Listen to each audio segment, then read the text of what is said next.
following is a presentation of WGAA Sports. Here's the ball hit deep to left field. Back to the wall. Walk-off home run. Hit to right field and down. Cedartown has tied the game. 0-1 pitch.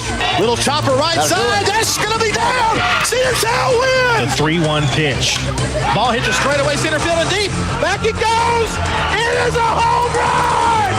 Cedartown High School Baseball is on the Big AA, 106.1 FM and AM 1340.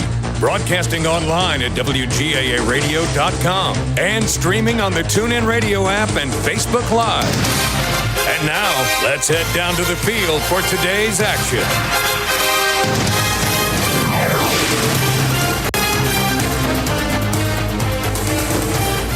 And welcome back to Lake Point as Cedartown taking on Cass here in the second game, or taking on Woodland after defeating Cass 5-2 in the second game of this doubleheader. Cedartown, the visiting team here against the Wildcats of Woodland High School. And the first pitch of the game about to be made to the leadoff batter, Dylan Cupp, essentially a swinging bunt back to the mound. The pitcher, Scotty Smith, fields and throws to first.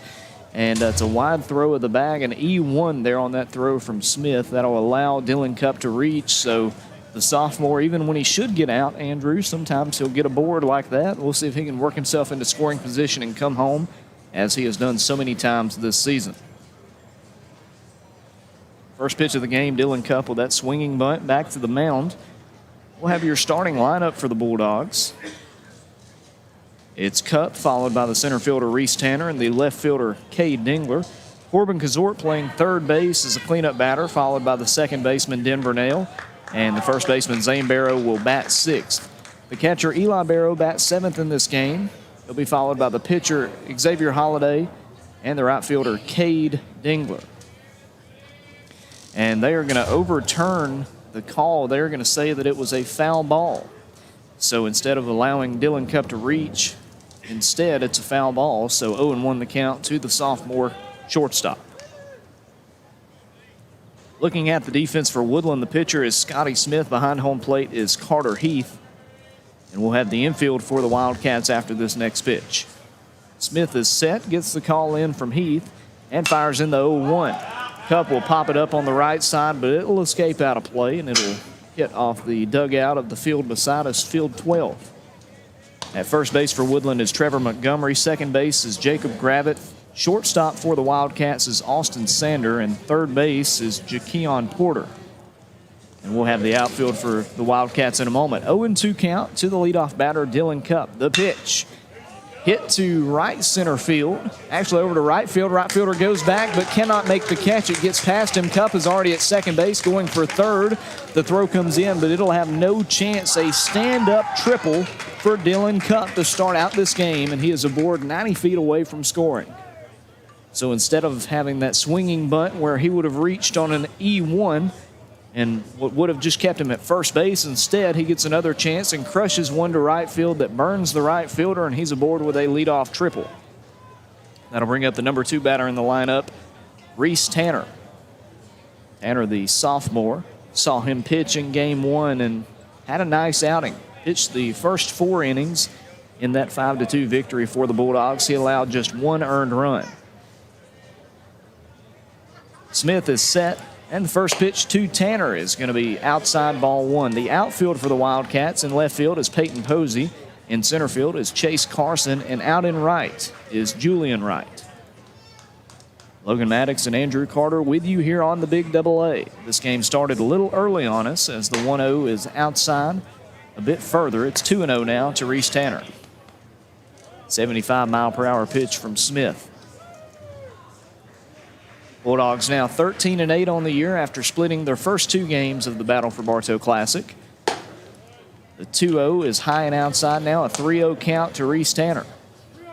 Nobody out, top of the first inning, no score, but Dylan Cupp standing at third base.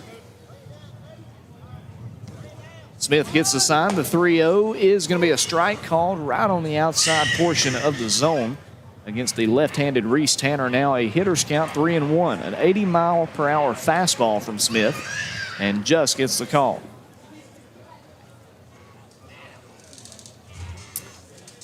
Here comes the 3-1 pitch. Strike two call just over the outside end of the plate. Same spot, same result for Smith, just targeting that outside zone. Pretty much daring Tanner to go after it.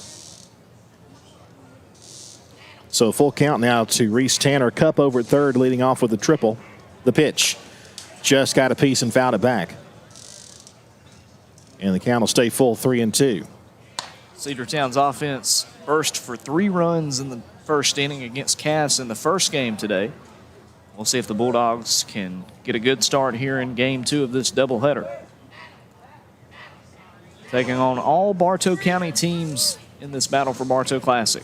3-2 pitch is high, ball 4. They're at the corners with nobody out. Reese Tanner draws the free pass, and that'll bring up Cade Dingler to the plate. Cade playing left field in this game. He played a little bit of left field toward the latter part of the first game this afternoon. Dingler hitting third. Corbin Kazort, the third baseman, is on deck. He's the cleanup man.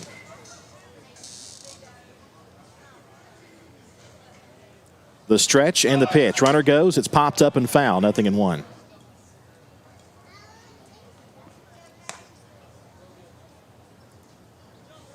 No balls and 1 strike to count.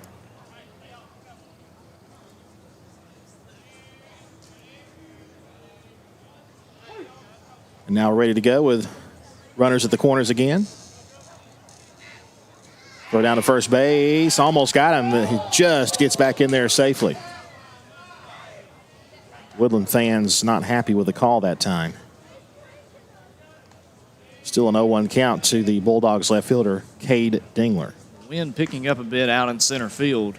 We apologize if you're watching on Facebook Live or YouTube or the NFHS Network. Swing and a miss. Runner goes towards second. The throw is going to hit the runner, goes into the outfield.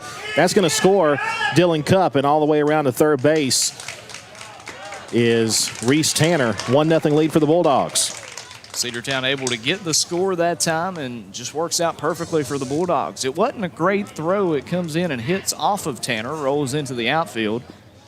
Nothing Woodland could do that time but surrender that 1 run, and now Tanner standing away from the bag at third base, kind of hunched over with the third base coach. Well, we've seen a lot of that today, haven't we? Saw both catchers call timeout as they were a little injured in the Cass and Cedartown game earlier. Reese Tanner heads back to third base, says he's okay. 1-0 Cedartown on top. The first pitch about to be made to the next batter in the order, Cade Dingler. No balls, 2 strikes to count. Catcher sets up way outside. The pitch is outside. 1-2 the count. Kind of figured he would probably go out there and get the ball 1 call, and he did. 1 ball, 2 strikes. Swung on a missed, and that'll retire Cade Dingler for the first out of the inning. So Dingler will take a seat. That'll bring up Corbin Kazort. 1 out, 1 run in for the Bulldogs. A triple, a walk, a strikeout. And Kazort at the plate with a runner on third. The pitch. Outside, ball 1. Righty versus righty matchup here, trying to get him on the outside edge. Just barely missing the zone and not enticing Kazort to go after it. The pitch. Inside. 2-0 the count. Smith, the big right-hander for Woodland, not missing by much on that pitch, that 80-mile-per-hour fastball. Just barely inside. The stretch and the 2-0 pitch about to be made, and here it comes. Caught the outside corner. 2-1 the count. 80-mile-per-hour fastball from the starting pitcher for the Wildcats.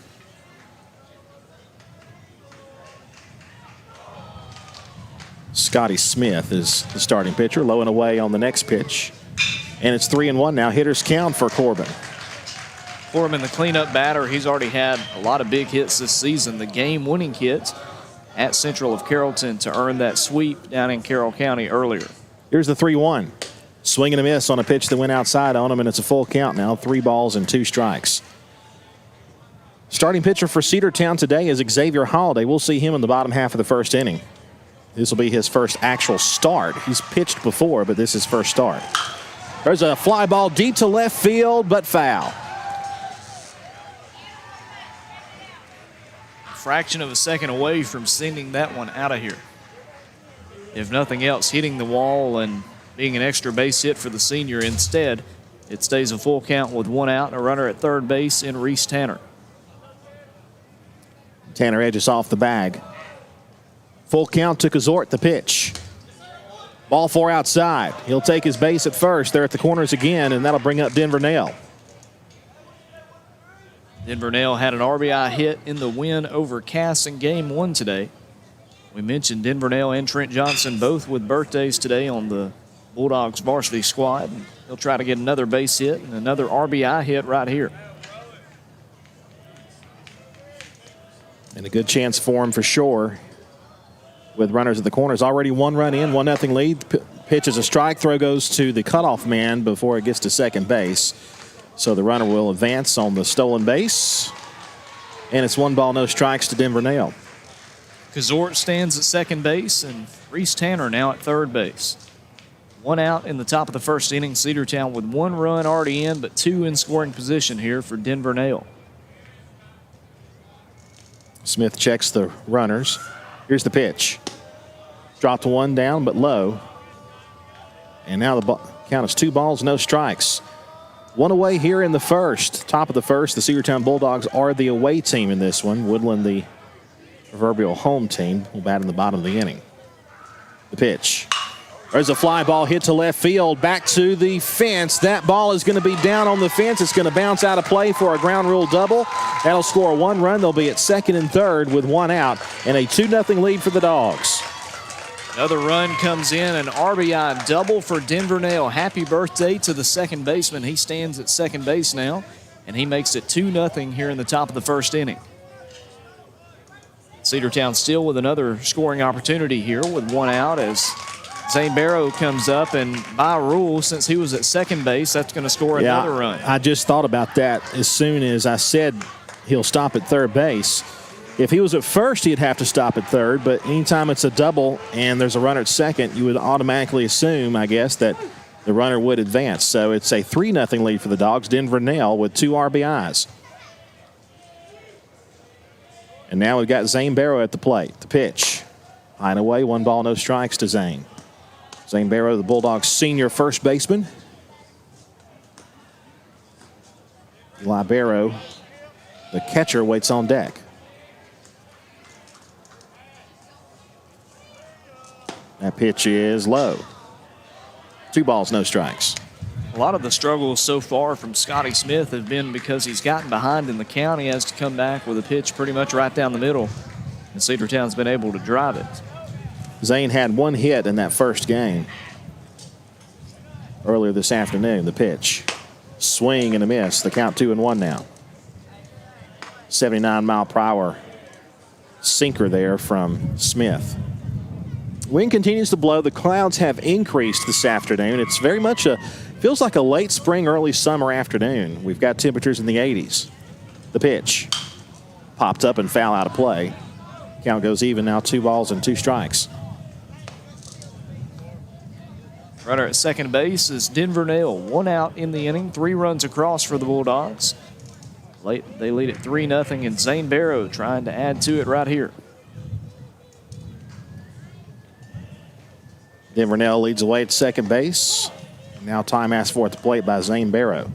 A 3-run first for the Bulldogs here, who are batting in the top of the inning.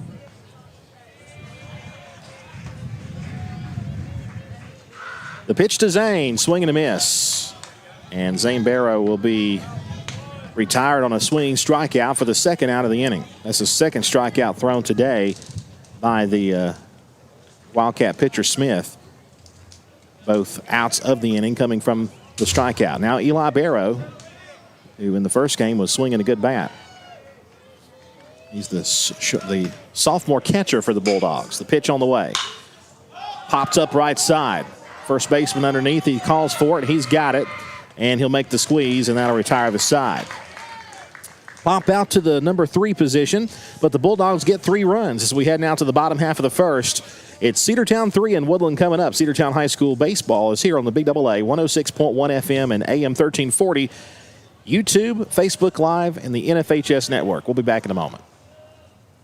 Have you been to Croker's Hardware and Supply lately? Croker's is the place to find everything you need, from boots to fencing, from plumbing supplies to wood and gas stove fittings, everything, even paint and flooring. Whether you're building or repairing, everything you need is right here at Croker's Hardware on East Avenue. Name brands galore right here in your back door. Orca and Yeti coolers and tumblers, case knives, native eyewear, buck stove grills, and more. At Croker's, you can find everything. Go by and see the friendly staff there at 1192 Rockmart Highway. That's Croker's Hardware in Cedartown. One of the pillars of a strong community is knowing your neighbors. We believe it's important to know your neighbor.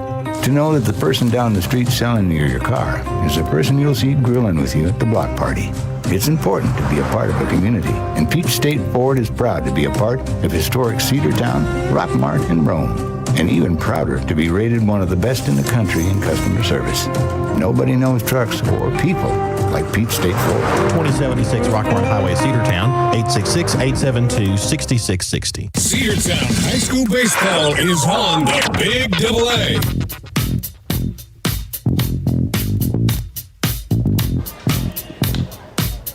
The starting pitcher for Cedartown will be the freshman Xavier Holliday, younger brother of MJ Holliday. We've seen the righty in a few games so far for Cedartown. He's shown some nice stuff. We'll see what he can do in his first official start as a Bulldog. He'll be taking on a Woodland team that's had a tough go of things so far. You saw in the top of the first inning, Cedartown's offense exploding for 3 runs. But now, can the defense hold them? That's going to be the question. And we'll find out here in just a minute how Xavier Holliday can do as he faces the top of the order for Woodland. Sorry, Logan. I was thinking about how long it's been since we've seen Xavier Holliday pitch, and I know we saw him in the Temple game when he came on and pitched late in that one. And we know Xavier has good stuff. We've seen him do that, and his warm-up pitches, if it's anything to show for it, are looking pretty good right now. He's going to face a lineup for the Woodland Wildcats, starting with Jakean Porter will lead things off, then Peyton Posey. Jacob Garrett, Aiden Ray will hit 4th. He's the DH. First baseman Trevor Montgomery will hit 5th. I didn't finish writing all of it down, so I'll have to pull it up off my screen here. But we'll start with Porter, who will lead things off. Carter Heath and Julian Wright are the 8 and 9 batters. The pitch on the way is going to be fouled away to the right side. No balls and 1 strike to count. Xavier Holliday, younger brother of MJ Holliday. MJ is here, by the way. I got a chance to speak to him between games, and he's just taking it day to day with that shoulder. Low and away ball 1. 1 ball, 1 strike to count. For those who didn't know, he injured his shoulder sliding to second base, trying to steal a base in the Pickens series. There's a high chopper up the middle. That'll be a base hit, as Porter hits it to the one spot in the infield that if it gets past the pitcher, it's just about no chance. And it was hit hard there by Porter on the bouncer comebacker and a leadoff single for the Wildcats here in the bottom half of the first. That'll bring up Peyton Posey.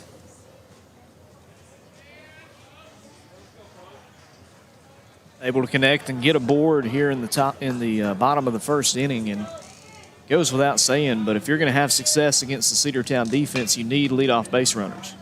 That one chopped foul, nothing in 1 the count. Porter, by the way, the third baseman. Left fielder is Peyton Posey, who's at the plate now. Nothing in 1 the count to him. Jacob Garrett is the second baseman, hitting third.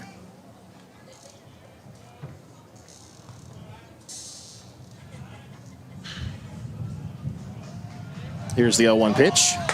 High. Throw down to second. It's going to bounce up there and away from the shortstop for the Bulldogs, Dylan Cupp. Kind of a rare mistake there on one that bounced up there from Eli Barrow on the throw. He just didn't get enough on it. So Porter now in scoring position. He stands at second base. Nobody out here in the home half of the first inning. Stretching the pitch. Fouled away to the right side. It's 1-2 now, the count to Peyton Posey.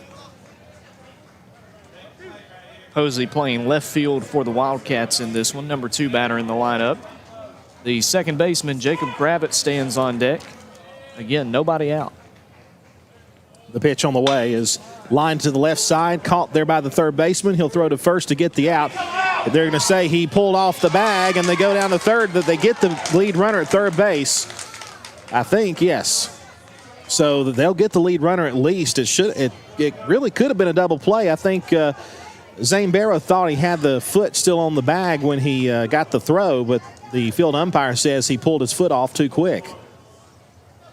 No argument coming from the Cedartown dugout, so it looks like he'll stay at first base. So Posey reaches on what ends up being a fielder's choice, I believe. Porter is out at third base, and that one's going to be fouled away. 0-1 the count, with Jacob Garrett at the plate, number 14. Yeah, Gravitt batting here, the second baseman for Woodland. Number 3 batter in the order. Posey at first base with 1 out. That pitch is taken high. Count goes to 1 ball, 1 strike. 65-mile-per-hour off-speed pitch that time from Xavier Holiday. Want to say MJ Holiday, but freshman brother of the junior, Xavier. Throw goes down to first base, and he is safe. Tried the swipe tag there.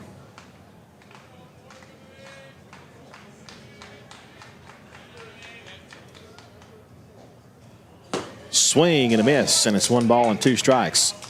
1 away here in the bottom half of the first inning. Cedartown struck for 3 in the top of the inning. Bulldogs able to erase a leadoff base runner that was trying to get to third. The pitch.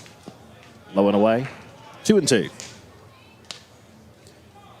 The DH, Aiden Ray, waits on deck for the Woodland Wildcats. We played Woodland in the Battle for Bartow last year. The pitch on the way. Taken low. And that'll fill the count up. 3 balls and 2 strikes. Wind picking up a little bit out there. Again, there's a chance of storms today, but we haven't seen a bit of a threat here, thankfully. The pitch. Low and away, ball 4, and runners will be at first and second. Posey heads to second base, and Garrett will be at first on the base on balls. That's the first walk of the inning. It's been a single, a fielder's choice, and a walk. And now we've got a coaching visit. Coach Evans out there to talk to Xavier Holiday. The DH, Aiden Ray, will be next with runners at first and second with only 1 out. And Logan, we've seen good stuff from Xavier Holiday. It's just been some of the ground balls have just gone in the right places for the Woodland Wildcats. You're absolutely right. I mean, it's better to be lucky than to be great sometimes, I suppose, and Woodland's doing a good job of putting it in the perfect spots. That one's foul tipped at the plate. 0-1 the count. Aiden Ray at the plate, a left-handed DH. And you know, Andrew, I mean, this is a Woodland team, again, that's not had some things go their way, but they're a young squad, and you can never overlook them. Swung on and fouled back, and it's 0-2. The man on deck for Woodland is Trevor Montgomery. He'll be batting next. Runners at first and second with 1 out. And an 0-2 count against Aiden Ray. Ground ball would be terrific here if Xavier can induce one to the right or left side of the infield. There's a ground ball hit to shortstop. He'll take it himself to the bag at second. To first, it's going to be wide of the bag. They're going to get the out at second, though. It's out number 2. They'll be at the corners now. And even with a good throw, they probably were not going to get the runner at first. It was just a bit too slow of a roller, Logan. Well, I was going to say, Andrew, ask and you shall receive, because yeah, almost it was a got perfect it. one. Perfectly placed ball, just like you said, too soft that time, and keeps the first inning going here for the Woodland Wildcats as Trevor Montgomery steps in. He'll try to drive in the game's first run for Woodland. Cedartown 3 and Woodland 0 here in the 2021 Battle for Bartow Classic. A couple of fielders' choices in this game, in this inning rather. That pitch is outside, ball 1 to Montgomery. Trevor Montgomery wears number 24. Wildcats wearing navy blue jersey tops, very similar to the Atlanta Braves road jerseys.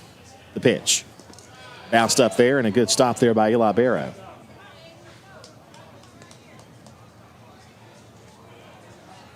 Bulldogs wearing the same uniform combination they wore in game 1. The red tops, the gray pants, black hats. Red pointed C on top. There's a ball hit deep to left field, back to the wall. That ball is going to be off the edge of the wall and bounce right off of it. 1 run's going to score. The red light applied at third. And the Wildcats are on the board. It's 3-1. Peyton Posey scores the first run for the Wildcats, and it's a RBI double. And he just about hit that one out of here. It hit just off the base of the wall. Yeah, big hit there for Trevor Montgomery, sending it past left field. And who's playing left field for Cedartown in this one? I'll tell you in just a moment. It is Dingler, Cade Dingler out there. That one bounced up there. 1 ball, no strikes. Just unfortunate for Dingler. I mean, nothing he can really do there because it was hit right to the warning track. He's fast. He had a good reaction. Just great placement on that hit to left field by Trevor Montgomery. Drives in the first run for the Wildcats. It's 3-1 now. Austin Sander, the shortstop, at the plate. And he fouls that one back. It's 1 ball, 1 strike now. 2 outs here in the bottom half of the first. Cedartown with a 2-run lead, 3-1. 78 miles per hour on that fastball from MJ Holiday. Or from Xavier Holiday, sorry. It's going to take some getting used to, ain't it? Hopefully we'll see MJ back toward the end of the season. The pitch. Fouled back and off the netting. It's 1 ball, 2 strikes now to Montgomery.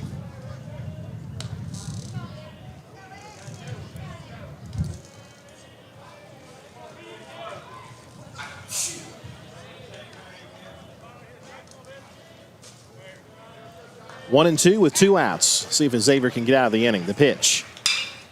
Lined down the first base side and foul. Kind of a worm burner. The defense for Cedartown looks like this. Eli Barrow is behind home plate. Zane Barrow at first base. Nail at second. Shortstop is Cup. Third base is Kazort. Cade in left field. Reese in center field. And in right field is Cole Dingler. Still a 1-2 pitch due to Sander, and he'll take low and away. Beg your pardon, this is Sander. 2 balls, 2 strikes. Eventually we'll get all caught up over here. The 2-2 pitch. Outside, 3 balls, 2 strikes. Xavier has had to battle in this inning. He's faced, this is his 6th batter in the inning. 1 run only has scored. 2 hits, a single and a double, a couple of fielder's choices, and a walk.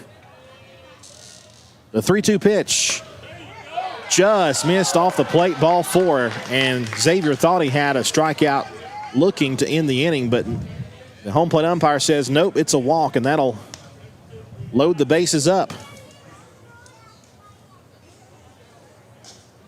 Bases loaded now with 2 out. The tying run stands at second base. Go-ahead run at first base for the Wildcats. This is Chase Carson, the center fielder at the plate. Big swing and a foul tip into the mitt. 0-1 the count. Chase Carson with 1 swing of the bat could make it a different game here. They're going to send out a courtesy runner. Number 7 for the Wildcats, J.T. Hampton. Will go out there and run for the shortstop. So it's actually a pinch runner. There's no courtesy runners for field players, exception of the catcher and the pitcher. No balls, 1 strike to Chase Carson, the center fielder. Xavier Holiday delivers. Bounced up there away from Eli, but he keeps it in front of him. And it's a 1 ball, 1 strike count. Again, we thank y'all for joining us on this Friday afternoon, 4:20 p.m. here at Lake Point Sporting Community in Emerson. Cedartown won 5-2 in the first game, now leading 3-1 in the first inning. 1-1 pitch is high and away, 2-1.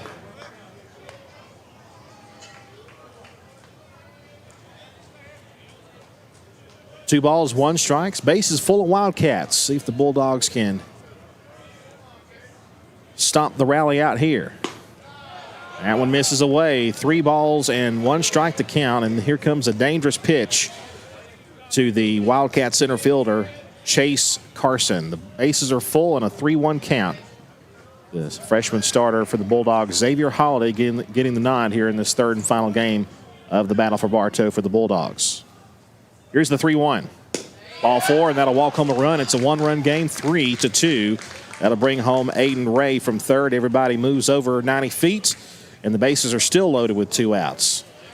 That'll bring up Carter Heath, the catcher for the Wildcats.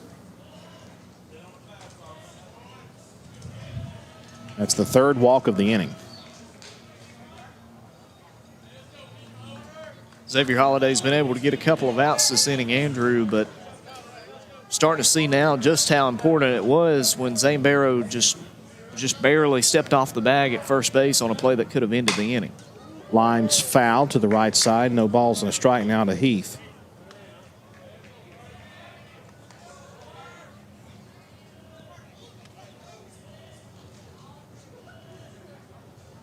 Base is still full. Montgomery at third, the courtesy runner for Sander at second, and Carson at first.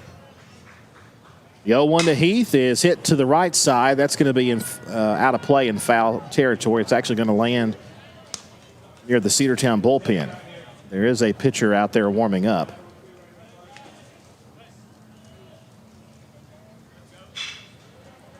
The count 0-2 to Carter Heath.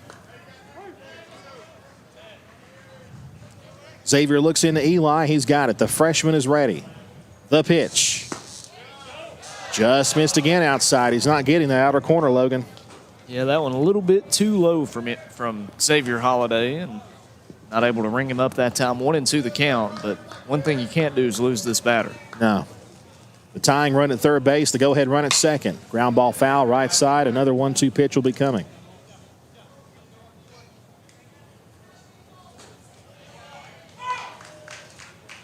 One ball, 2 strikes, and 2 out. 2 runs in for the Wildcats here in the home half of the first.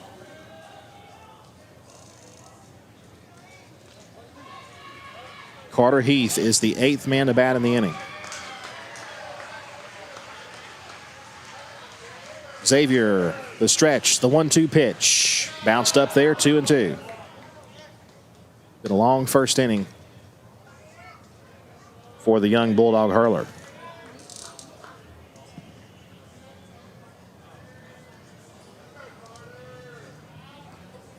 Carter Heath, the catcher, is ready. Here's the pitch to him. Hit on the ground to shortstop.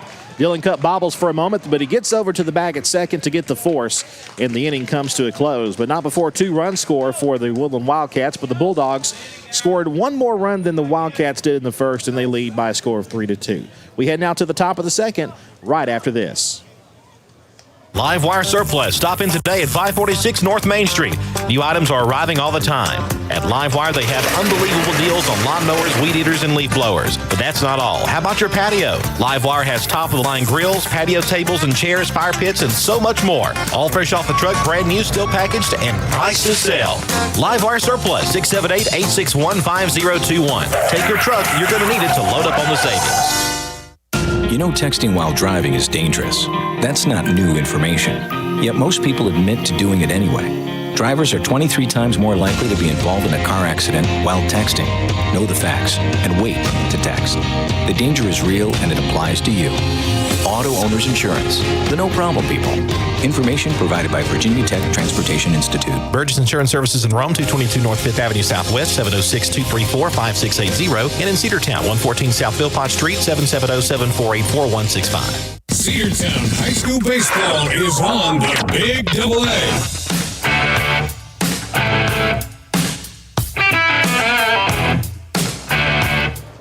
Cedartown scores 3 runs in the first inning. Woodland battles back and scores 2 of their own. So we have a 1-run game as we start the top of the second inning. Early in this game, Andrew, but you already get the feel that it's going to be a high-scoring affair, and you've got to keep the bats going if you want to win this one. You're right, and the Bulldogs will send to the plate their 8, 9, and 1 batters. Xavier Holiday, who is the starting pitcher, is going to hit for himself. He is hitting first. Cole Dingler, the right fielder, and then the shortstop, Dylan Cup, will be due up. So this is this is a part of the order, Logan, that's got to be able to produce for the Bulldogs, especially when you look ahead to the last two region series and the playoffs, which are 3 weeks away. The Bulldogs pretty much have a playoff berth wrapped up, but they would like to host at least one home playoff series, maybe even win the region, and that's still not an impossibility. Xavier Holiday bats left. He is in the batter's box, and we're ready to go with Smith on the mound for the Wildcats. The pitch. Fastball outside. 79 miles per hour. 1 ball, no strikes now to Xavier Holiday.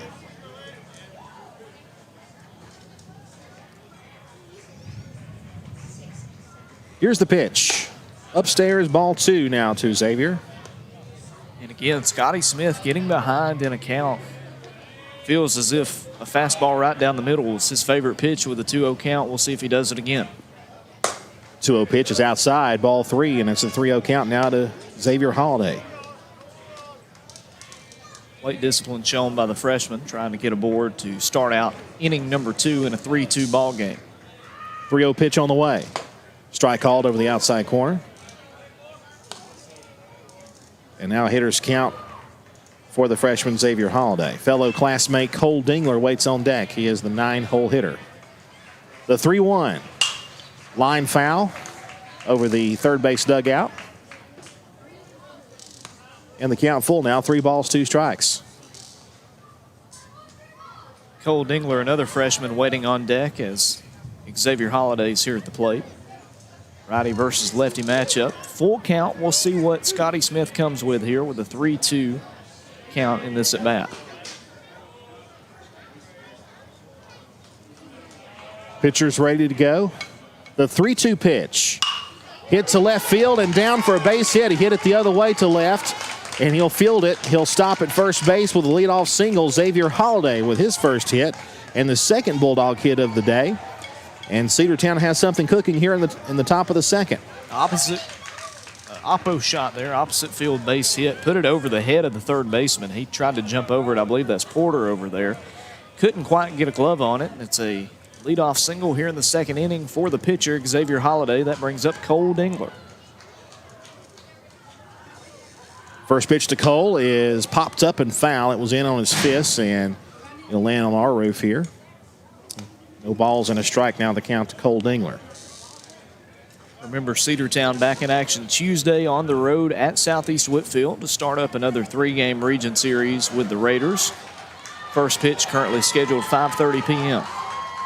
Swung on and missed to Cole Dingler, and it's 0-2. Nobody out here in the top of the second inning. Cedartown 3 and Woodland 2. Fast runner at first base in Xavier Holiday.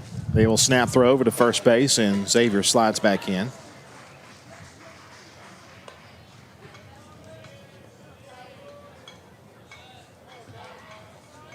Now Cole back in the batter's box.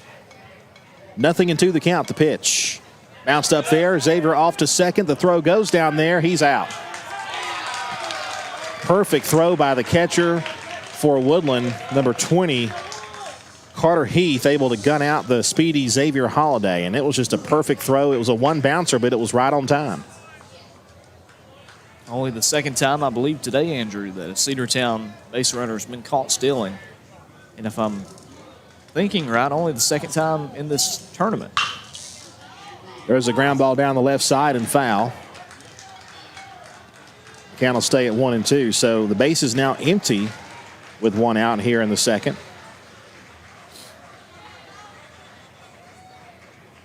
On deck for the Bulldogs is the leadoff hitter, Dylan Cupp. We've got some thunderstorms that are nearby, but not right on top of us yet. The pitch. High and tight, 2-2. There's a thunderstorm between Rome and Calhoun and right around Summerville. There's also another storm just west of Anniston. Nothing right here at the moment. That's hit foul into the other field down the right side, and another 2-2 pitch will be coming. Nobody playing in that field. They've got it measured off for Little League or softball or something of that nature. There are some cells of thunderstorms. Don't see any lightning involved in those, so even if it rains, we should be okay. We're in the top of the second inning.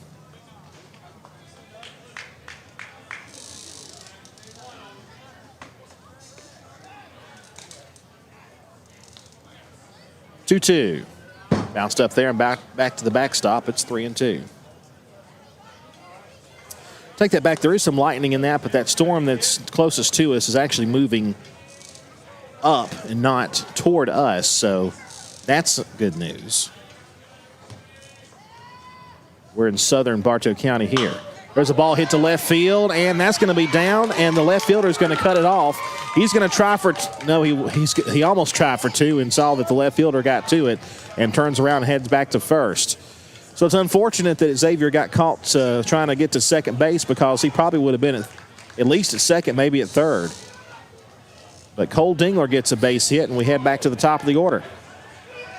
One out as Dylan Cupp steps in. Dylan trying to get aboard again right here. 1 for 1 with a triple is Dylan Cupp. He's been tripling everybody to death in this tournament. The throw goes down to first, pops away from the first baseman. Kay Dingler does not try to go to second. He'll stay there. He had a pitch to be made in this at-bat to Dylan Cupp. I want to say Cupp hit 2 triples yesterday. Yes. And now another one today. First pitch to Cupp is hit to center field and deep, but just got underneath it. It's going to be caught out there in left center, and that'll be out number 2. It just got underneath that, Logan. Just missed it. Pretty stroke went right to center field, but as you said, right to the center fielder. Didn't even have to move a muscle, and now there's 2 away as Reese Tanner steps in. Throws right, bats left, and he'll try to keep this top of the second inning going. Cedartown on top 3-2. The wind is picking up. It's been blowing pretty consistent today. Strike called over the outside corner to Reese. 0-1 the count to the Bulldogs center fielder. How we doing? Good.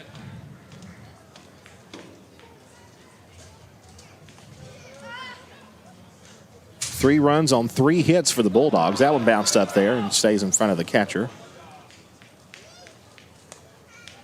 Carter Heath saves Cole Dingler from going to second. Count 1-1 now on Reese Tanner. Reese walked and scored his last time. There's a ball hit on the ground, chopper to second base. They'll throw to first, and the inning is over. Bulldogs threaten but cannot score. 2 hits in the inning, but nothing to show for it. 1 left. We head now to the bottom half of the second. It's Cedartown 3 and Woodland 2. Bradford's Drugstore on North Main Street in Cedartown is your locally owned and operated Good Neighbor Pharmacy. Bradford's accepts most prescription plans, and remember Bradford's for all of your gift and decor needs. Bradford's pharmacist takes time to get to know you, explain your medication, and answer any questions that you may have. Go by and see Bill Brewster and all the fine folks at Bradford's the next time you need a prescription filled. Also use their convenient drive-thru. Bradford's Drugstore, 500 North Main Street, Cedartown, 770-748-3100. And all the folks at Bradford say, go Dogs. Cedar Valley Golf Course has been the place to play golf in Cedartown and Polk County for nearly a century. Locally owned and operated since 1924, Cedar Valley Golf Course offers 18 holes of some of the most beautiful fairways and greens in the area. Cedar Valley Golf Course is a proud supporter of the Cedartown High School Bulldogs and the greater Cedartown and Polk County region. Call for tee time 770-748-9671, located just south of Cedartown at 1811 Buchanan Highway. Cedartown's original golf course, Cedar Valley Golf Course. Cedartown Automotive is your one-stop for all your automotive needs. For oil changes, new tires, or tire repair, brake work, tune-ups, air conditioner service, or repair, think of Cedartown Automotive. Cedartown Automotive is a longtime supporter of Cedartown High School athletics here on WGAA. Cedartown Automotive on East Avenue in Cedartown. Give them a call today at 770-749-5040 or stop by their beautiful location for fast and friendly service. And all the folks at Cedartown Automotive say, go Dogs! Cedartown High School Baseball is on the Big Double A.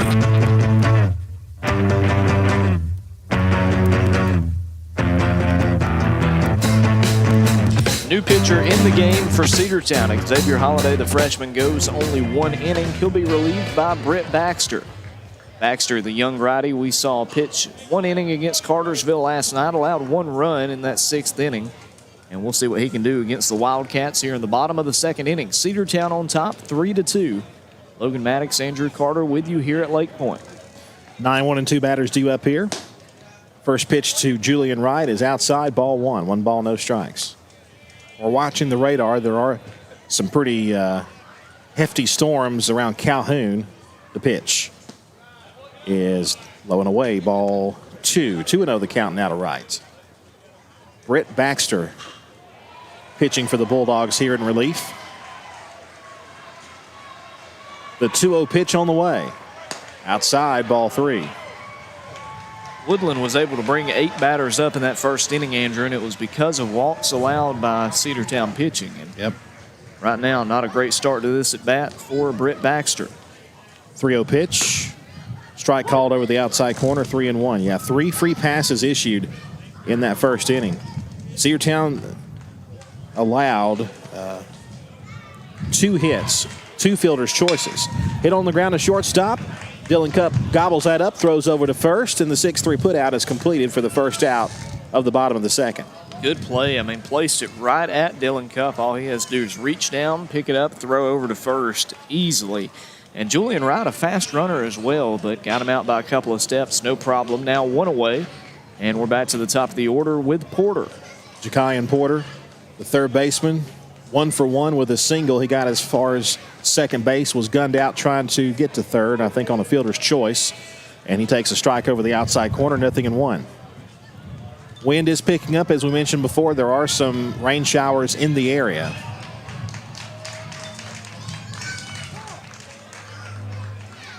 Time called at the plate by Porter. And I would imagine that this game is probably, Coach Johnson is probably going to throw everybody he has just to give him some experience. That's probably why Xavier only went 1 inning. The pitch. Low. 1 ball, 1 strike. Bases are empty for Woodland. 1 out here in the bottom of inning number 2. 3-2, Cedartown leads it. The 1-1. Low and away, 2-1. If you missed our game last night, Cedartown fell 6-3 to Cartersville.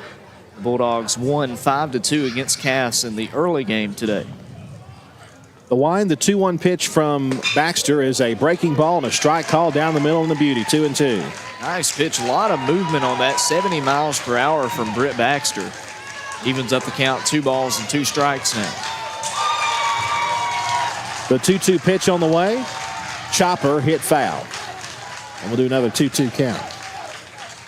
Lands in fair territory that time, but fouled off the leg of Porter. Ringgold and Centennial playing next to us. 2 really good baseball teams. And a 2-2 tie between those 2 good teams in the 3rd inning. We kept referencing the Cartersville-Centennial game. Centennial was beating Cartersville by a few runs, Andrew. Cartersville came back, forced extras, and won. 6-5 the final in that one. It was quite a good ball game over there. 2 balls, 2 strikes, and 1 out here as Britt Baxter winds and delivers. Just missed off the plate, 3-2. Arrow trying to pull it in the zone that time, just not able to. Baxter missing, but not missing by a whole lot. And now the payoff pitch. Here it is. Strike 3 called. Got him. Over the outside corner. Porter is retired for the first time today. That's the first strikeout for Bulldog pitching. The first, of course, for Britt Baxter, and that'll bring up Peyton Posey, the left fielder, with 2 outs and nobody on. You know how we mentioned Britt didn't miss by much. Didn't have to move it much to get the strike called there. No doubt. The wind, the pitch on the way is outside. 1 ball, no strikes to Posey.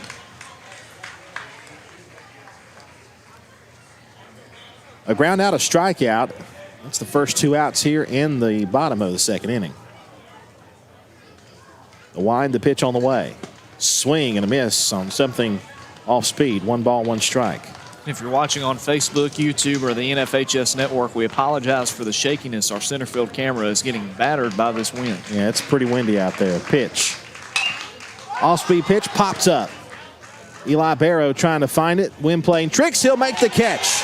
One-handed grab there with the catcher's mitt, and 3 up, 3 down go the Woodland Wildcats here in the second inning. A much-needed quick inning for the Bulldog pitching.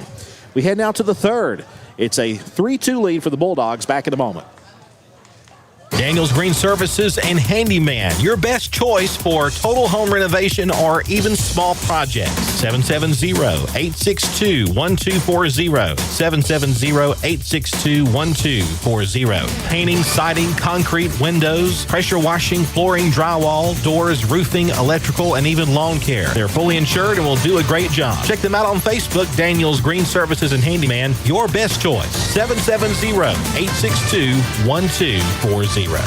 Rocky and Patty Tillery, 2 Cedartown High School graduates, and they stayed right here in the county and went into business. They employ right at 100 people, and they've been doing that for a long time. Most of their work is from out of the county, but they want to push our youngsters here, no matter what they're doing, Little League, Pony League, high school baseball, basketball, football, and soccer, and that's Polk County Public Service. They appreciate serving you. Cedartown High School Baseball is on the Big AA.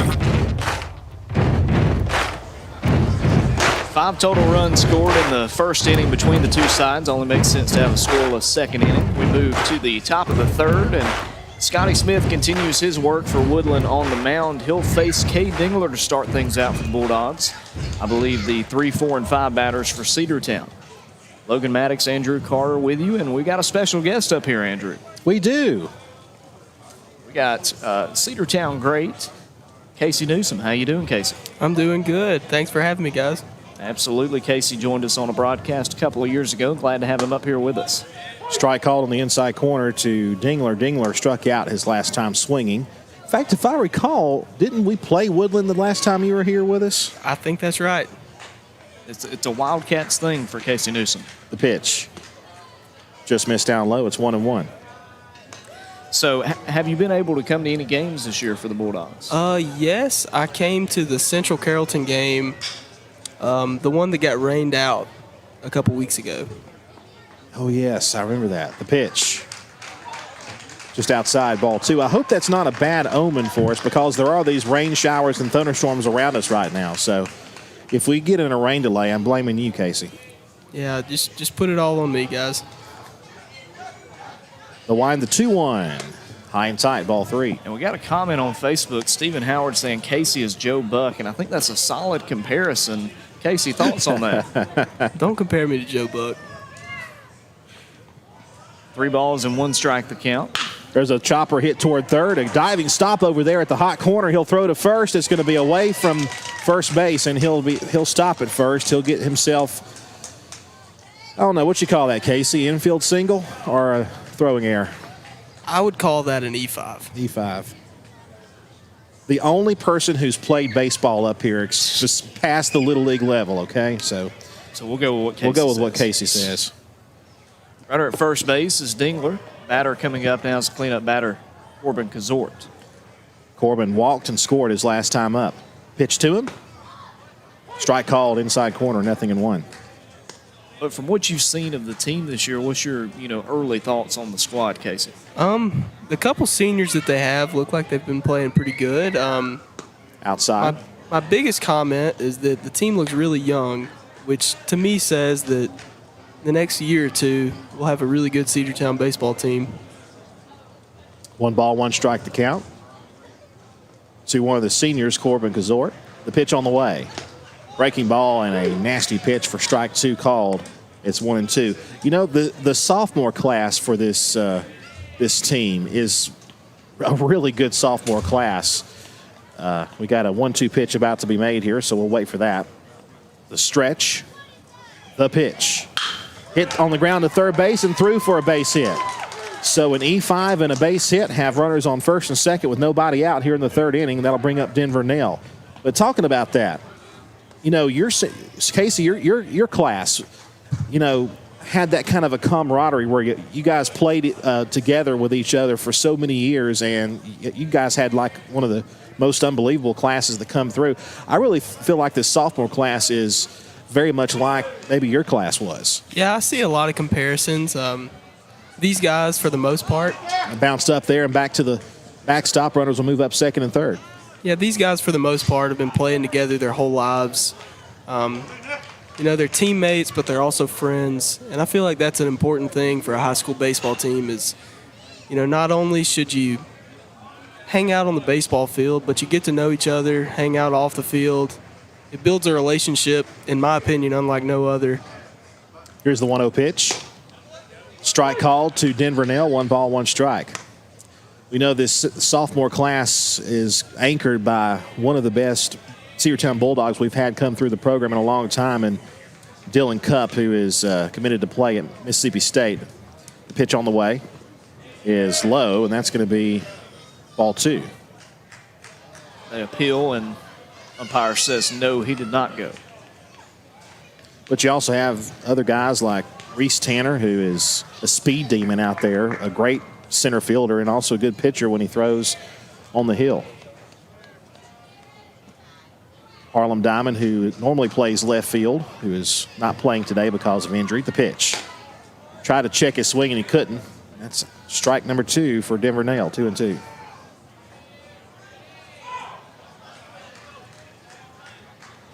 Runners at second and third. Still nobody out here in the top of the third inning. 2-2 the count to the sophomore Denver Nell.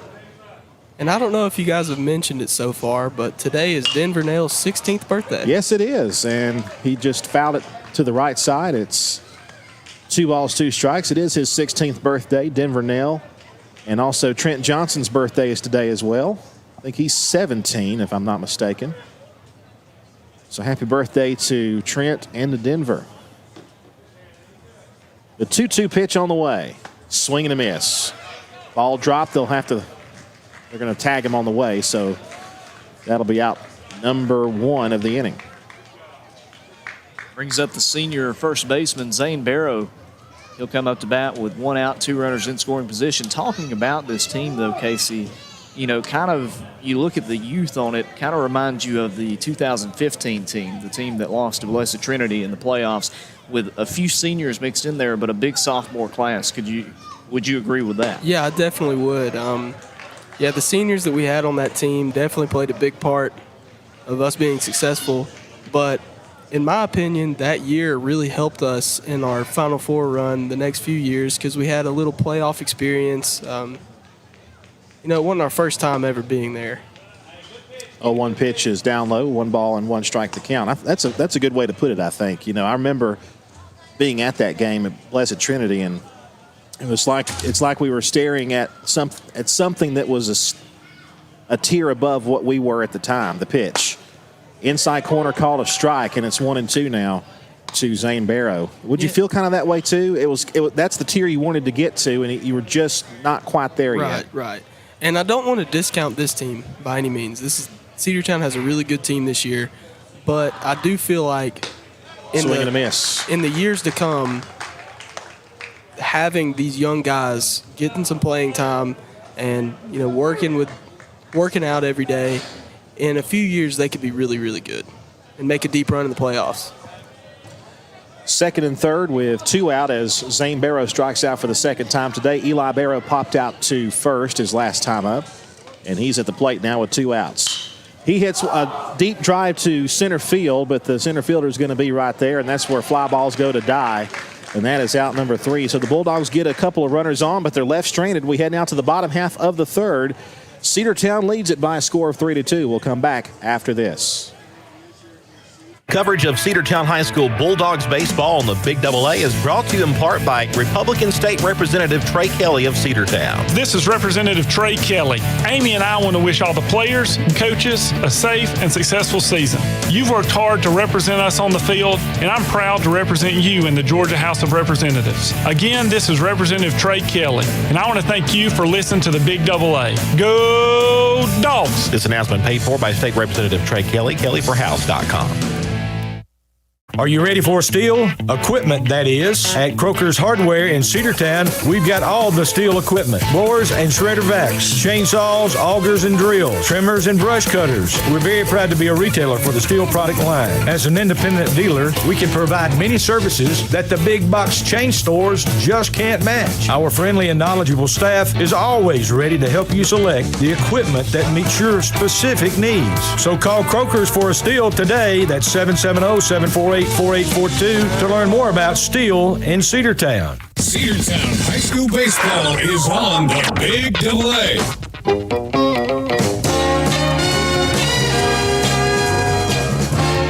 Britt Baxter continues his work in relief for Cedartown as we head to the home half of the third inning. Bulldogs on top 3-2 over Woodland here in Game 3 of 3 in the 2021 Battle for Bartow Classic at Lake Point Sporting Community in Emerson.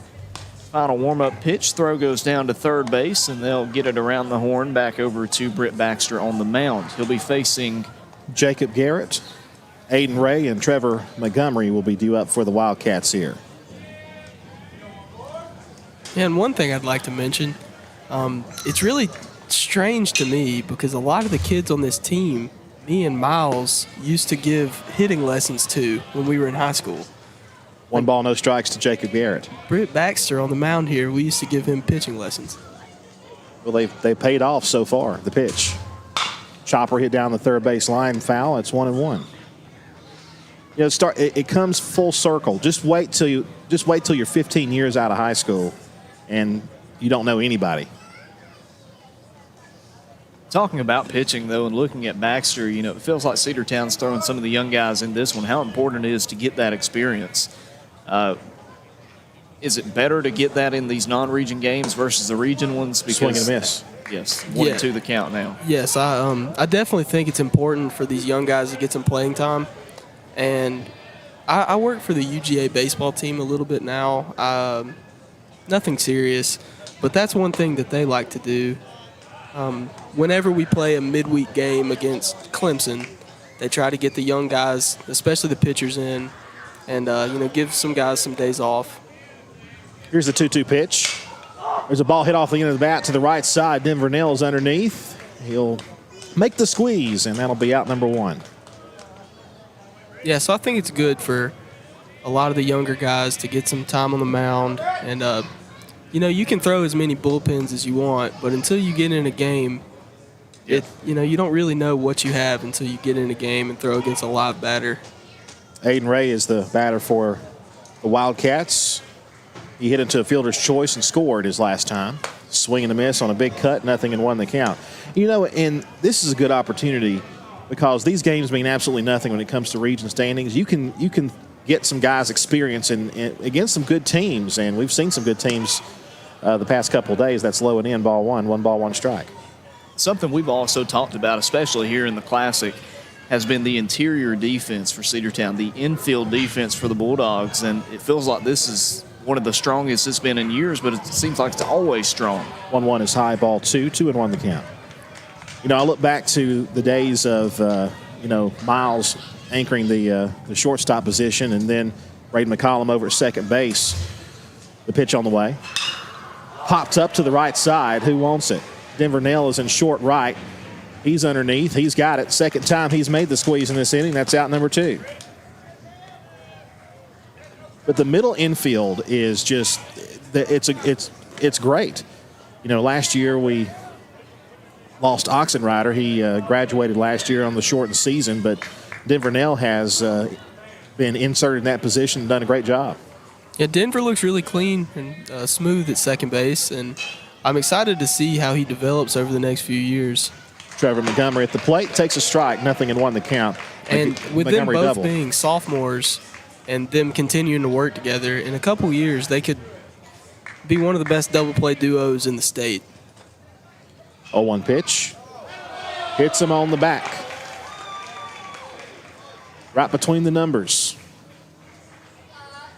So Montgomery will take his place. So 2 1-2-3 innings in this game will not happen, at least not right now, as Montgomery gets hit by pitch. So Montgomery at first. That'll bring up Austin Sander, the shortstop. Runner at first base in Montgomery, 2 away here in the bottom of the third inning. Cedartown on top 3-2. Baxter delivers upstairs, 1 ball, no strikes.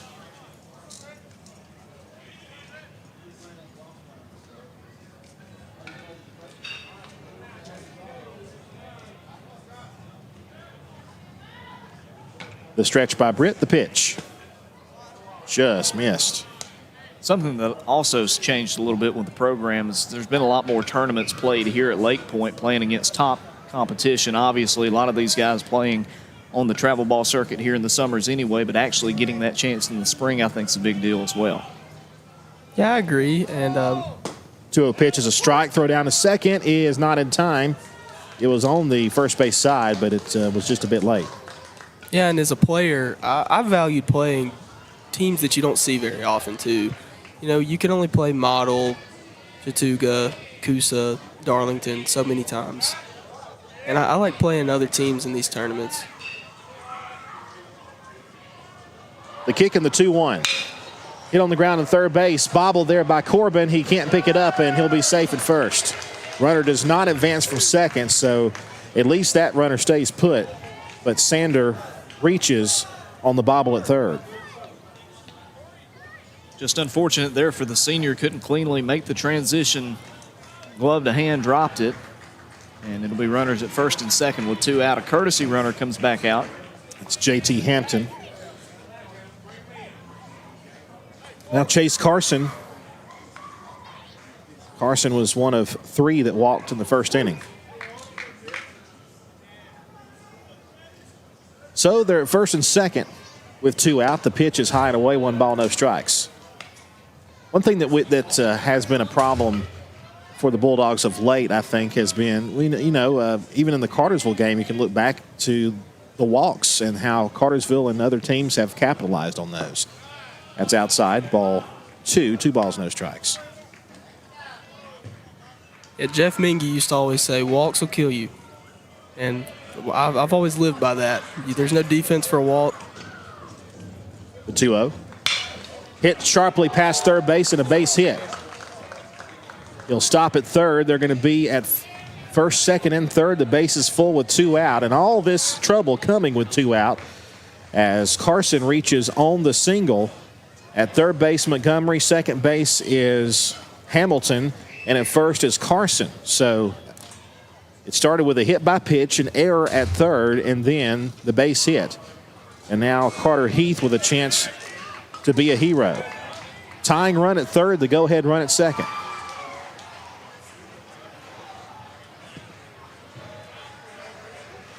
Heath hit into a fielder's choice his last time. The wind, the pitch. Chopper hit toward third. That's a foul ball. So you mentioned helping UGA's baseball program. What all do you do over there? I'm mainly a statistician that works on the scoreboard. So I just watch the game and punch in a computer all the pitches, where the ball's hit, base hits. It's a pretty simple job. Now, didn't Georgia beat Vanderbilt the other day? Last night they beat them 14-2. Wow. There's a ball hit sharply to second base. Denver Nail will go over the short route to second. Right there as Dylan Cupp, and the inning comes to a close. A threat is once again neutralized as we head to the top of the fourth. It's a 3-2 lead for the Bulldogs. We'll come back in a moment. One of the pillars of a strong community is knowing your neighbors. We believe it's important to know your neighbor. To know that the person down the street selling you your car is the person you'll see grilling with you at the block party. It's important to be a part of a community, and Peach State Ford is proud to be a part of historic Cedartown, Rockmart, and Rome, and even prouder to be rated one of the best in the country in customer service. Nobody knows trucks or people like Peach State Ford. 2076 Rockmart Highway, Cedartown, 866-872-6660. Live Wire Surplus. Stop in today at 546 North Main Street. New items are arriving all the time. At Live Wire, they have unbelievable deals on lawnmowers, weed eaters, and leaf blowers. But that's not all. How about your patio? Live Wire has top-of-the-line grills, patio tables and chairs, fire pits, and so much more. All fresh off the truck, brand new, still packaged, and price to sell. Live Wire Surplus, 678-861-5021. Take your truck. You're going to need it to load up on the savings. Cedartown High School baseball is on the Big Double A.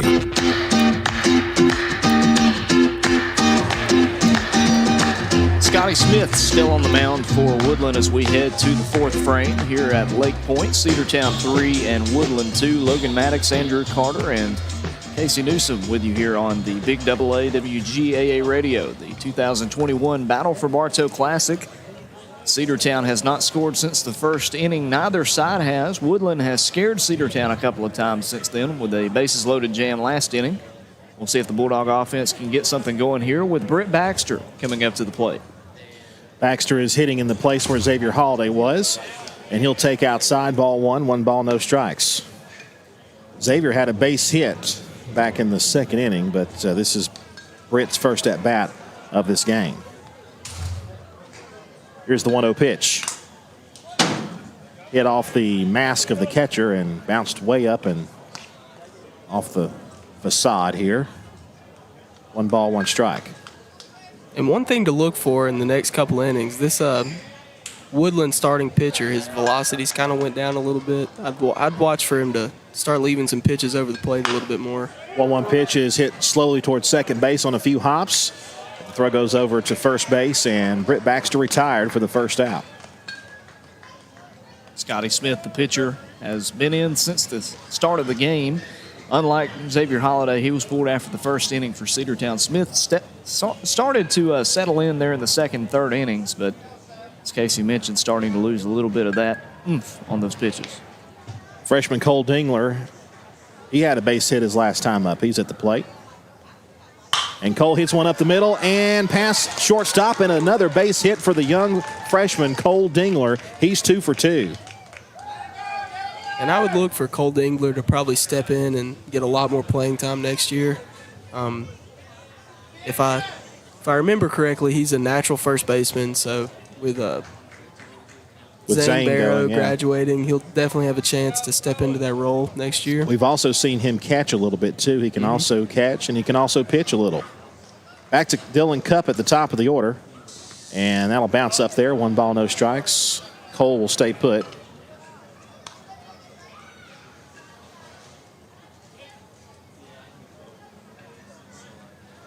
Big morale boost for Cole Dingler, starting to get these more opportunities towards the latter end of this season. 2 for 2 day at the plate. Got to help. Strike called. 1 ball, 1 strike now to Dylan Cupp. Cupp has tripled, and he's also flown out to center. He's had a solid tournament, as you mentioned earlier. 3 triples now after having 2 against Cartersville last night. And he's also a stolen base machine, too. Line to left field, base hit. Cole Dingler will stop at second base, 2 consecutive singles with 1 out. And now Reese Tanner will come to the plate. Dingler stops at second, and Cupp has his second hit of this game. Runners at first and second, speedy runners at that, both of them. And on top of that, a good batter, the number 2 batter in the order, Tanner, coming up. And, you know, Casey, you mentioned earlier, crazy seeing some of the guys who were so young when you were in high school. I think Reese, one of those guys as well, if I'm not mistaken. Yes, me and Miles also gave him lessons a while ago. He was a shortstop back then, though. He's moved out to center field. Ball 1 to Reese Tanner, who is 0 for 1 with a walk and a run scored. Of course, Reese has grown a little bit since then, so it makes sense to put him in outfield. Just a little. Grown about 2 feet since then. Outside. 2 balls, no strikes now to Reese Tanner. Reese also the starting quarterback for the Bulldogs football team last year and had a great season taking the team to the Elite 8. Or Final 4, wasn't it? It was Elite 8. Elite 8. Yes. The quarterfinals. The pitch. Bounced up there. Ball 3. 3 balls, no strikes. Dangerous situation here for Scotty Smith. Wouldn't imagine that Reese Tanner would have the green light here, 3-0 count with 1 away, but you can never be too sure when you're towards the top of the order. I would not be shocked if he did right here. If it's anywhere near. We'll see if he does. Squares to bunt, looks like he doesn't. He'll take it down the middle for a called strike. Of course, the Bulldogs right now 9-3 in region play, sitting behind Heritage, who's 10-2, and just above Northwest, who's 8-4 in region play. The Bulldogs back at it at Southeast Whitfield on Tuesday. Swung on, ground ball up the middle. Second baseman cuts it off. He'll feed to second. He'll get the force there. Runner's going to try to score, and he will be safe. So the Bulldogs will get a run. It's now 4-2 Bulldogs. The force is they held on to it there, but now they're going to stop for a moment and check on something. The coach for Woodland comes out. It's because Dylan Cupp kind of overslid from the bag and had a collision with the shortstop who was covering second. Well, I mean, you can't really fault him for that. He didn't try to take him out or anything. The discussion continues anyway. There's 2 out now. It looks to me like this coach is trying to argue an obstruction call, which would bring the batter or the runner on third back. He may have a case on that because when Cupp slid, or rather when Tanner slid into second base, he wasn't in no hurry to get up, and he was kind of tangled up with the defender at the bag. So that could be what he's talking about. In fact, he's getting a little heated with the umpire there too. It's looking like it's not going to get changed. Let me tell you something. I'm looking at the catcher for Woodland, Carter Heath. That's a grown man right there.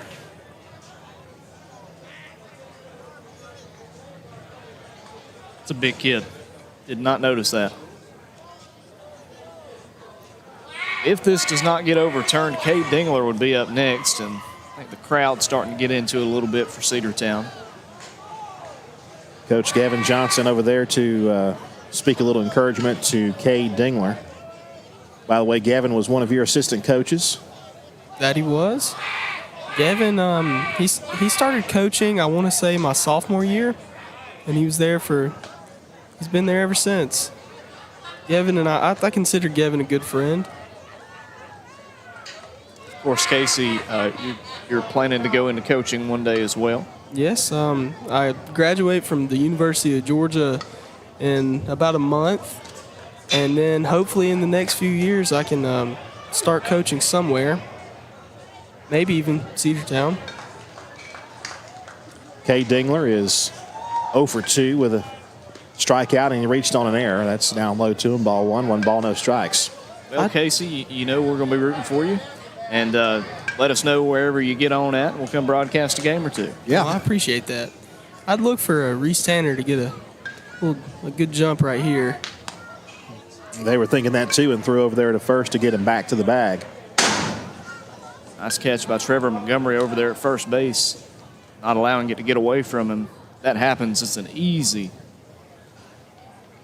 taking base for Reese Tanner over to second. I'll tell you, this game is slowing down a bit, and the rain clouds are getting closer from the north. Pretty good thunderstorm up near Calhoun. Runner is going. It's a hit and run. It's hit to the gap in right center field. It's going to be down for a base hit. Reese Tanner is streaking for third, and he'll be there standing. Runners at the corners with 2 out, and Dingler with a base hit here in this 4th inning. Cedartown has been on it with the hit and run calls so far in this Battle for Bartow Classic. You saw it last night, worked to perfection. It worked against Cass earlier today. And again, a perfect time to call it. Just able to drop it in that gap in right center field. And Reese Tanner 90 feet away with 2 out for Corbin Kazort. It's a 4-2 lead for the Bulldogs. Kazort has walked and singled. He's also scored. The pitch to Kazort is high and away, 1 ball, no strikes.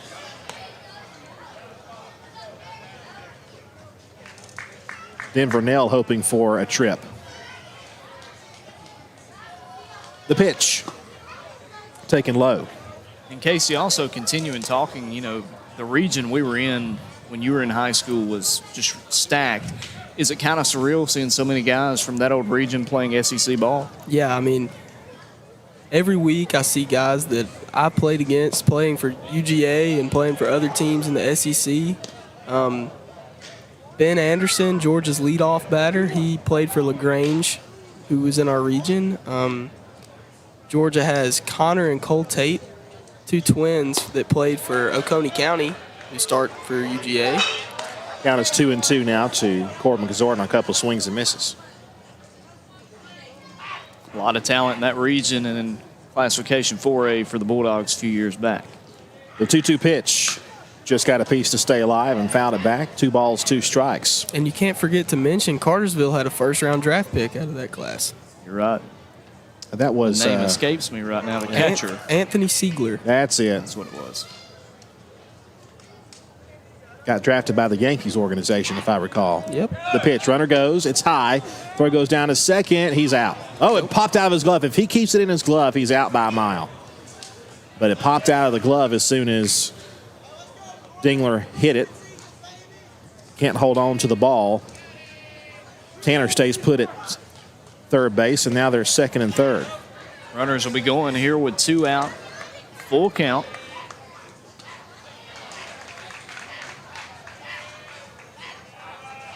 The 3-2 pitch. Hit to right center field. That's down for a base hit. Easily scoring is Tanner. Right behind him is Cade Dingler. He's going to score a 2-run single for Corbin Kazort, and the Bulldogs now lead it 6-2. Corbin Kazort just on a tear today. He had that 2 RBI double in the first game against Cass. A 2-run single here. 4 runs batted in just on those 2 hits today, and now, as you mentioned, a 4-run lead. Denver Nell, who struck out his last time, now we've got a stoppage of play. Looks like we may have a pitching change. 6-2 the score. Cedartown leads, and he will take the ball away. So that'll be the end of the day for Smith, and we'll tell you who the new pitcher is in a moment. Cedartown High School baseball on the Big AA, 106.1 FM, AM 1340, YouTube, Facebook Live, and the NFHS Network will return after this. You know texting while driving is dangerous. That's not new information. Yet most people admit to doing it anyway. Drivers are 23 times more likely to be involved in a car accident while texting. Know the facts and wait to text. The danger is real and it applies to you. Auto Owners Insurance. The no problem people. Information provided by Virginia Tech Transportation Institute. Burgess Insurance Services in Rome, 222 North 5th Avenue Southwest, 706-234-5680. And in Cedartown, 114 South Philpott Street, 770-748-4165. Bradford's Drugstore on North Main Street in Cedartown is your locally owned and operated Good Neighbor Pharmacy. Bradford's accepts most prescription plans, and remember Bradford's for all of your gift and decor needs. Bradford's pharmacist takes time to get to know you, explain your medication, and answer any questions that you may have. Go by and see Bill Brewster and all the fine folks at Bradford's the next time you need a prescription filled. Also use their convenient drive-thru. Bradford's Drugstore, 500 North Main Street, Cedartown, 770-748-3100. And all the folks at Bradford say, go Dogs. Cedar Valley Golf Course has been the place to play golf in Cedartown and Polk County for nearly a century. Locally owned and operated since 1924, Cedar Valley Golf Course offers 18 holes of some of the most beautiful fairways and greens in the area. Cedar Valley Golf Course is a proud supporter of the Cedartown High School Bulldogs and the greater Cedartown and Polk County region. Call for tee time, 770-748-9671, located just south of Cedartown at 1811 Buchanan Highway. Cedartown's original golf course, Cedar Valley Golf Course. Cedartown High School baseball is on the Big AA. New pitcher in the game for Woodland, I believe, is number 18, Nate Rosser. The right-handed pitcher for the Wildcats comes in relief for Scotty Smith. Smith giving up 6 runs, 3 in the first and 3 here in the 4th inning. Bulldogs with 2 outs against them, and Corbin Kazort at first base. Denver Nell will be the batter, and Denver struck out his last time up. He did reach base in the first inning. Runner leading away is Kazort. He had the 2-run single. That one fouled back as Denver was aggressive on the first pitch. 0-1 the count. The Atlanta Braves open up their home series, first home series of the year, a little bit later on this evening against the Philadelphia Phillies. Charlie Morton on the mound. There's a ball hit to left center field. The center fielder is there. He'll make the catch, and that's out number 3. But the Bulldogs strike for 3 here in the 4th. We look forward to the Atlanta Braves game with Morton on the hill, and we'll see what the Bulldogs bring here as we head back. And Casey, thanks for being with us, man. It's been fun catching up. I appreciate y'all having me. And come back anytime. 6-2 the score. We'll come back in a moment. Cedartown High School baseball is here on the Big AA. Cedartown Automotive is your one-stop for all your automotive needs. Oil changes, new tires, or tire repair, brake work, tune-ups, air conditioner service, or repair, think of Cedartown Automotive. Cedartown Automotive is a longtime supporter of Cedartown High School athletics here on WGAA. Cedartown Automotive on East Avenue in Cedartown. Give them a call today at 770-749-5040 or stop by their beautiful location for fast and friendly service. And all the folks at Cedartown Automotive say, go Dogs! Daniels Green Services and Handyman, your best choice for total home renovation or even small projects. 770-862-1240. 770-862-1240. Painting, siding, concrete, windows, pressure washing, flooring, drywall, doors, roofing, electrical, and even lawn care. They're fully insured and will do a great job. Check them out on Facebook, Daniels Green Services and Handyman, your best choice. 770-862-1240. Cedartown High School Baseball is on the Big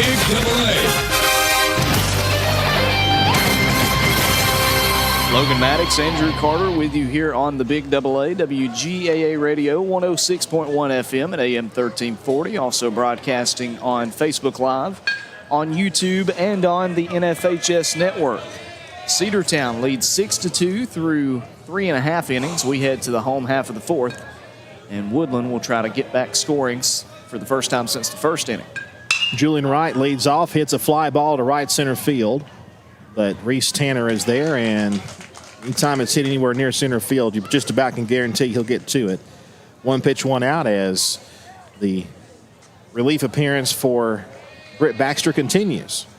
I think part of it, Andrew, is just Reese Tanner, such a special athlete, so fast. He's got the build of your prototypical center fielder, so tall, and he's got the long legs where he can track down anything. Chakayan Porter will pop one up, shallow right field, and the right fielder will call everybody off, and he'll make the squeeze. 2 pitches, 2 out. Couple of flyouts so far. Britt Baxter's come in since that second inning, and he's really shut down this Woodland offense. They were able to load the bases last inning, but showed a good job of getting out of that jam. Yeah. We'll see if he can have the illustrious 3-pitch, 3-out inning here. You'll have to face Peyton Posey here. The wind, the pitch to Posey. Won't happen this time. Ball 1 outside. Posey has hit into two ground balls, 1 a fielder's choice, and then a ground out. There's a strike called. 1 ball, 1 strike now to Posey. Posey also scored a run back in the first inning. The Wildcats scored twice in the first, but none since. The 1-1 pitch. Outside, 2-1. If you'll remember last inning, I believe most of the trouble Cedartown got into was with 2 out. You're right. So Baxter will try to avoid that here.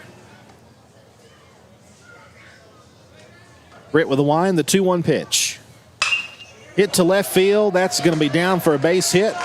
Cade Dingler cuts it off. He's going to try for a double. The throw goes towards second. He is going to be safe. It bounced up there one time, and Dylan Cupp couldn't lay down the tag on him. Just gets in there with a double. It was a perfect throw from left field by Cade Dingler, and Cupp was in position. Just there's no perfect throw for the right speed, the right hit that time, and you got to give credit to Posey. He's there with a 2-out double. Jacob Garrett now the batter. He takes away ball 1, 1 ball, no strikes. Garrett has walked. He has flown out to second base.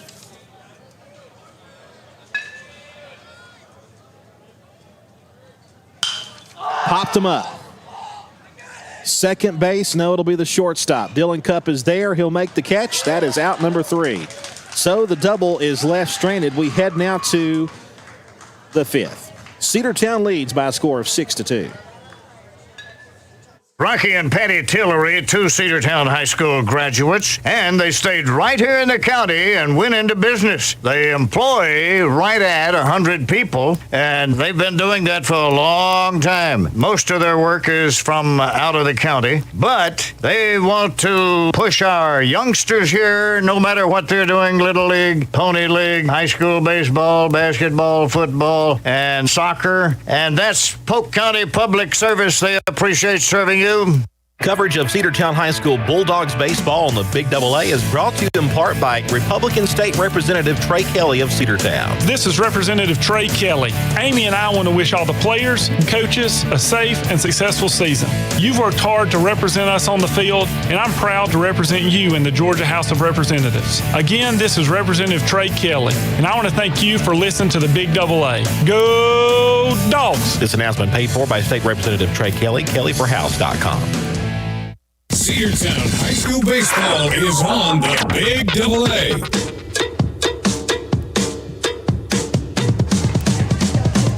Top of the fifth inning here at Lake Point. Cedartown leads 6-2 over Woodland.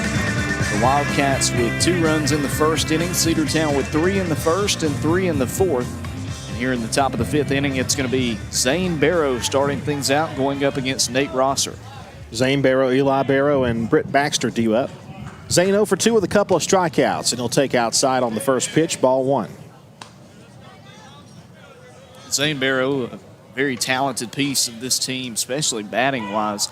He's done a good job at first base defensively as well. That one bounced up there to him, 2-0. Top of the fifth inning, this game has been a bit slower than the first game was. There's been a few long innings. The wind, the 2-0 pitch on the way. That's low, ball 3, 3-0 now to Zane Barrow. And talking about Zane, Andrew, I'd be willing to bet that if you look through the stats this year, if Zane has a good game, the Bulldog offense is going to have a good game and vice versa. The 3-0. That's ball 4 down low. Watch out, he might go to second base. And he will stop there. He sprinted over to first base. The catcher able to get that one up before he tries for second. And Barrow is aboard. That's Zane Barrow aboard. Now, Eli Barrow, the younger, will come to the plate. Eli, the sophomore catcher for the Bulldogs. Eli has hit in the air a couple of times. Been caught both times. The pitch. That one down low. 1 ball, no strikes. And the pitcher has missed with 5 straight. 75 miles per hour from Rosser that time, but you're right, too low. Zane definitely a threat to steal. Rosser gets assigned the 1-0. Almost hit him inside. 2 balls, no strikes. Came off speed and a lot of movement on that one. He's lucky that the movement was inside, not outside. Or check that, outside, not inside from the pitcher point of view. The 2-0 pitch. That's low. It's ball 7. 3 balls, no strikes. Yeah, Rosser just trying to find the zone here, Andrew.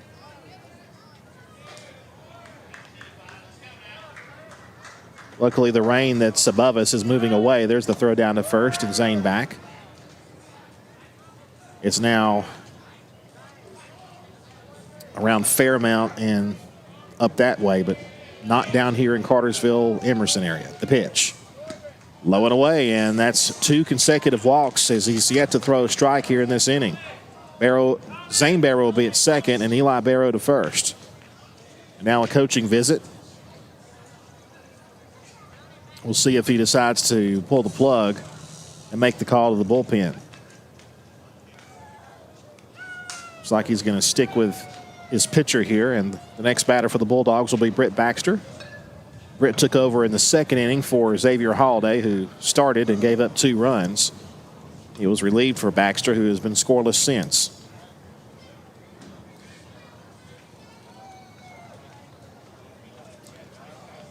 Britt is 0 for 1. He's rounded out to second his last time.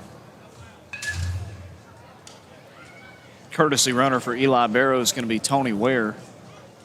Zane Barrow running at second base. So here is Britt Baxter, 2 fast runners aboard for the Bulldogs. Nobody out here in the top of the 5th inning. Rosser checks the runners. The pitch on the way. Outside, 1 ball, no strikes. Still no strikes. 9 pitches, all 9 outside of the zone so far. Runners are their leads. He'll look over toward first. Rosser checks second now. The pitch on the way. That's low and away. 2 balls, no strikes. A walk will load him up for Cole Dingler, who's perfect on the day. Again, he'll check the runners. The 2-0. Low and away, ball 3. Throw goes down to second, and he's back safely. And now it's a 3-ball, no strike count. 11 straight have missed the zone from Rosser. Ware at first base, Zane Barrow at second base, and Britt Baxter here at the plate. Britt's taking all the way right here. Squares to bunt, pulls it back, ball 4 outside. They're loaded up for Cole Dingler to third base, Zane Barrow, Tony Ware to second, and Britt Baxter at first. That's 3 consecutive walks to start out the inning. And now Cole Dingler with a chance to bust this game open.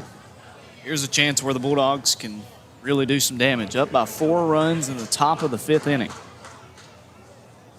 The freshman Cole Dingler, as you've said, 2 for 2 so far in this game against the Wildcats, but this would be his biggest hit so far. Rosser delivers. First strike of this inning is an 0-1 pitch to Cole Dingler. 0-1 the count to the freshman. Cole starting in right field for the Bulldogs here in this game. The 0-1. Outside, ball 1. 1 ball, 1 strike. Still nobody out here in the top of the 5th. Cedartown 6 and Woodland 2. Dogs trying to go 2-1 in this Battle for Bartow Classic if they can win this one. That's out of the zone and away from the catcher. The runner's going to score from third.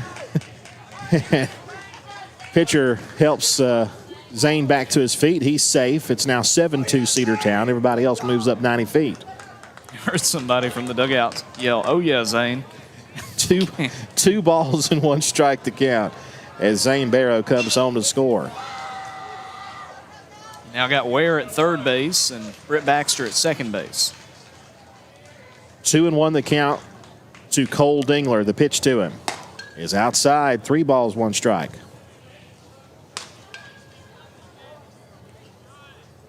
You walk Cole Dingler, you got Dylan Cupp to deal with. With the bases loaded potentially.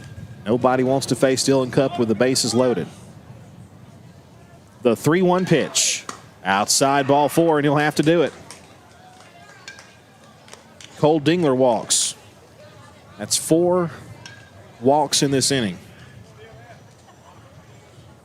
And now another visit from the bullpen, and I would imagine that this is going to be a pitching change. Bases loaded and nobody out. Top of the 5th inning. 1 run already across for the Dogs. Cedartown 7 and Woodland 2. We'll take a break and come back. We'll see who the new pitcher is for Woodland. Dogs threatening for more, leading 7-2. Have you been to Croker's Hardware and Supply lately? Croker's is the place to find everything you need, from boots to fencing, from plumbing supplies to wood and gas stove fittings, everything, even paint and flooring. Whether you're building or repairing, everything you need is right here at Croker's Hardware on East Avenue. Name brands galore right here in your back door. Orca and Yeti coolers and tumblers, case knives, native eyewear, buck stove grills, and more. At Croker's, you can find everything. Go by and see the friendly staff there at 1192 Rockmart Highway. That's Croker's Hardware in Cedartown. One of the pillars of a strong community is knowing your neighbors. We believe it's important to know your neighbor. To know that the person down the street selling you your car is the person you'll see grilling with you at the block party. It's important to be a part of a community, and Peach State Ford is proud to be a part of historic Cedartown, Rockmart, and Rome. And even prouder to be rated one of the best in the country in customer service. Nobody knows trucks or people like Peach State Ford. 2076 Rockmart Highway, Cedartown, 866-872-6660. Livewire Surplus. Stop in today at 546 North Main Street. New items are arriving all the time. At Livewire, they have unbelievable deals on lawnmowers, weed eaters, and leaf blowers. But that's not all. How about your patio? Livewire has top-of-the-line grills, patio tables and chairs, fire pits, and so much more. All fresh off the truck, brand new, still packaged, and price to sell. Livewire Surplus, 678-861-5021. Take your truck. You're going to need it to load up on the savings. Cedartown High School Baseball is on the Big Double A.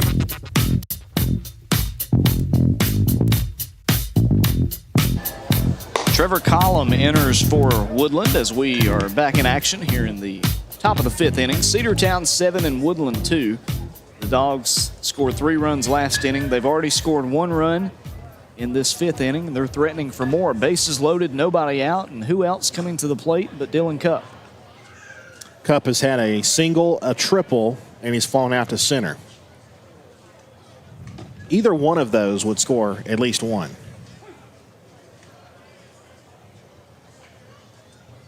The pitch to Dylan Cupp. Swung on and hits a straightaway center field.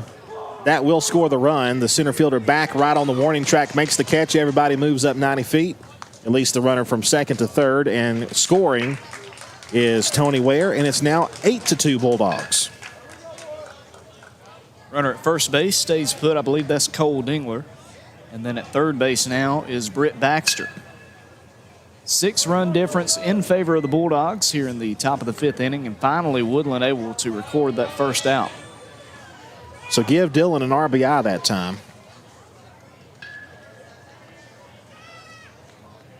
Reese Tanner, the batter. He's scored twice. He swings and misses, nothing in one. No hits, though. He's hit into a fielder's choice, and he's walked. He's also hit one on the ground to second. Reese had a good outing on the mound in game 1 of this doubleheader against Cass. 4 innings, only one earned run. Reese hits one on the ground to shortstop. Could be 2, 6, 4, and not in time at first. The run scores. And heading to second base on the throwaway, he is safe at second. So it's now a 9-2 lead for the Bulldogs as Britt Baxter comes home to score. And another runner in scoring position here for Cedartown. It's Reese Tanner at second base. 5 runs have come across for the Bulldogs in the past 2 innings. Check that, 6 runs now, 9-2. Now Dingler. Cade Dingler takes high, 1 ball, no strikes. Cade has a base hit and a run scored. He's reached twice today. Runner at second base, 1 away. The pitch to Cade Dingler is hit off his fists and foul off the facade behind home plate. And it's 1 ball, 1 strike. Cedartown has scored 3 in the first, 3 in the fourth, and so far 3 here in the 5th. There's still only 1 out. 1-1 the count to Cade Dingler.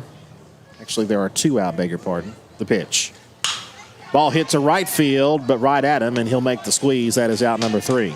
But Cedartown strikes for 3 here in the inning and now leads at 9-2 over the Woodland Wildcats. We head now to the bottom half of the 5th right after this here on the Big AA NFHS Network, YouTube, and Facebook Live. You know texting while driving is dangerous. That's not new information. Yet most people admit to doing it anyway. Drivers are 23 times more likely to be involved in a car accident while texting. Know the facts and wait to text. The danger is real and it applies to you. Auto Owners Insurance. The no problem people. Information provided by Virginia Tech Transportation Institute. Burgess Insurance Services in Rome, 222 North 5th Avenue Southwest, 706-234-5680. And in Cedartown, 114 South Philpott Street, 770-748-4165.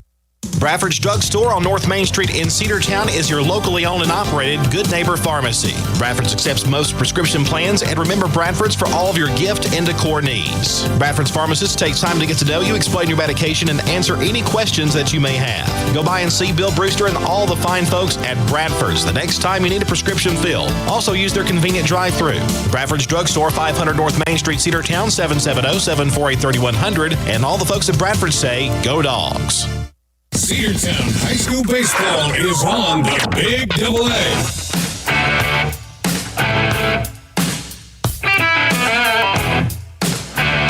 Coach Kevin Johnson calls upon his 3rd pitcher of the game, 2nd reliever here against the Wildcats, as Jack Roper comes into the game, has a 7-run advantage, 9-2, as the Bulldogs lead Woodland here in the final game of the 2021 Battle for Bartow Classic for Cedartown.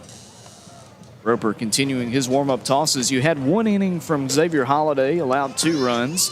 3 scoreless innings thrown by Britt Baxter. And, you know, we got to give a big shout-out to Britt Baxter, Andrew. He got into a little bit of trouble, but I think you've got to consider him as as one of the star relievers now with the guys like, a Cam Jackson or a Dylan Cupp in the save situation. Yeah, he ran into a little bit of trouble in the third inning, but he was able to get around it. He's given up, let's see, two hits.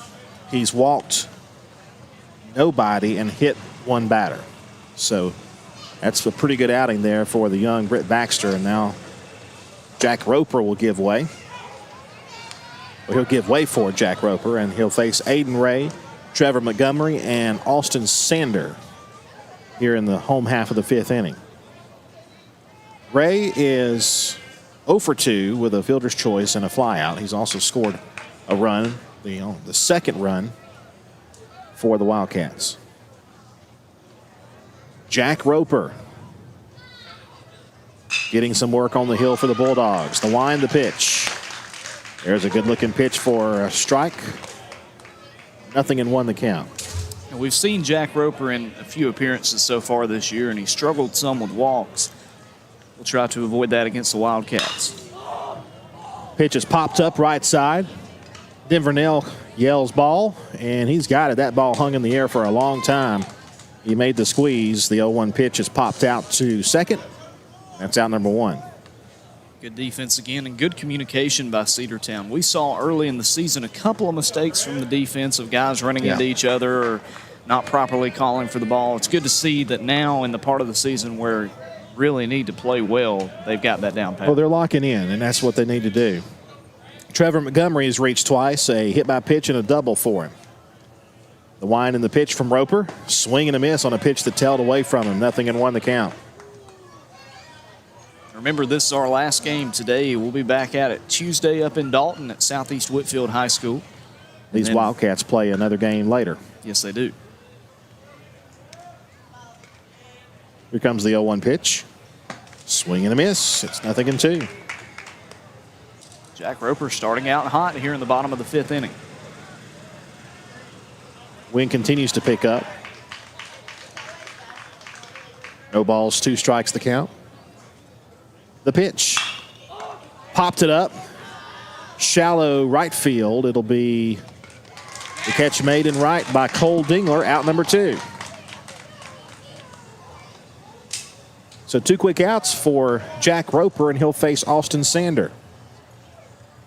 Sanders reached twice. He's walked and reached on an E5. We talked about it earlier. Only 1-2-3 innings so far this game, and Cedartown would like another right here. Almost had one in the fourth. Swing and a miss. 0-1 now to Sander. Britt Baxter's first inning of relief was a 1-2-3 inning. Now Jack Roper looking for his first inning to be in order. 0-1 pitch. Low and away, 1 ball, 1 strike. That's the first time he's missed the zone so far. You're right. The wind, the 1-1 pitch. Foul back off the netting, and now it's 1 ball, 2 strikes with 2 out. He threw only 2 pitches to Ray and then 3 pitches to Trevor Montgomery. All were strikes. Bulldogs trying to move to 14-8 overall with a victory right here, and they lead by 7. 1 strike away from ending the 5th inning. Jack delivers. Hit on the ground to shortstop. Cup throws low, and it's going to be away. That'll be an E6.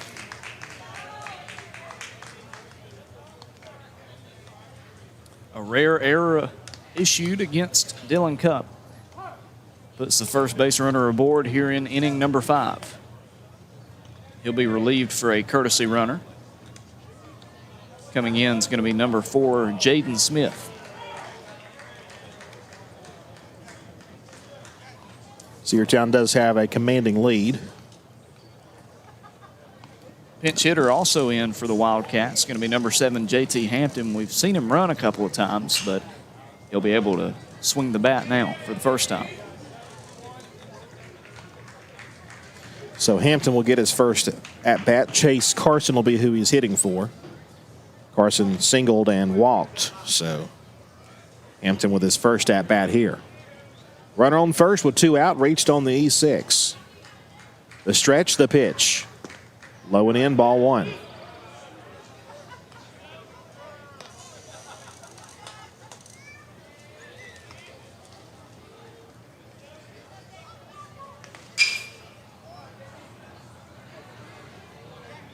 Jack Roper nods twice, delivers. Hit on the ground toward first base and foul. 1 ball, 1 strike now to Hampton. Carter Heath, the man of a catcher, is up next. Game going on beside us right now is Ringgold leading Centennial 4-2, and if that holds up, would be a pretty big upset after Centennial almost knocked off Cartersville. There's a pitch that just missed inside. 2-1 the count. Cedartown fans wanted the strike call, but didn't get it. You mentioned earlier Woodland playing at 7 p.m. They'll be taking on Fellowship Christian in that game. Right. 2 balls, 1 strike the count. The pitch. Outside, ball 3. 3 balls and 1 strike. So after those 2 quick outs, the error, and now it's a 3-1 count to J.T. Hampton, the pinch hitter. Feels like I'm hearing a broken record player, Andrew. 2 outs, and then Cedartown allowing some bases on balls and hits. The 3-1 pitch. Ball 4 outside. Runners first and second. Now Coach Evans out of the dugout. He'll have a quick word with Jack Roper, the young righty. No need to pull him right now. Just try to calm him down a bit. Get him focused on the task at hand, which will be Carter Heath, the next batter. Yeah, certainly no need to pull him at this point.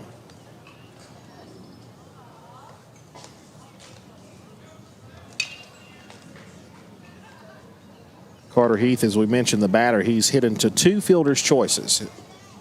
And we take a fielder's choice here to get us out of the inning.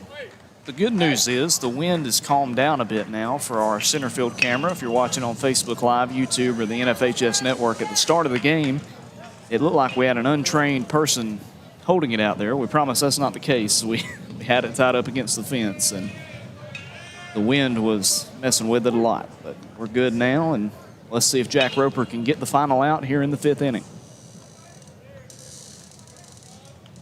Roper delivers. Nice breaking ball inside corner. Caught the zone. 0-1. Just above the knees that time and inside, but just getting the call, getting ahead in this at bat. No balls, 1 strike. Runners first and second, 2 out. The pitch from Jack Roper. Line shot left field. That's down for a base hit. That's going to score 2 runs probably. It's going to be a double at least. It's in the corner. It might have rolled out of play, and it did. So it's going to be a ground rule double. It rolled out of the open fence.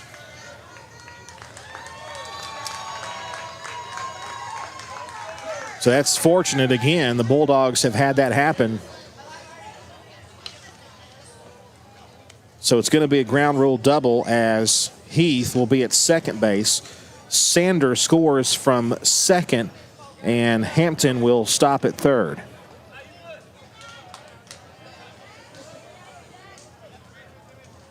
The thing is, these gates on each side, some of these don't even have gates. It's just openings that go out into the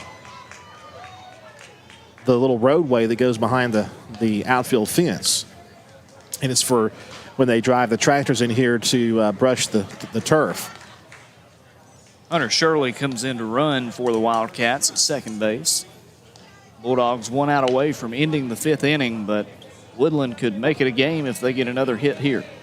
And Julian Wright is the scheduled batter. He is up there. The pitch to him. Breaking ball high. 1 ball, no strikes. Doesn't miss by much that time, but the 68-mile-per-hour off-speed pitch just doesn't find the zone quite. A 6-run lead for the Bulldogs. 9-3 the pitch. Bounced up there.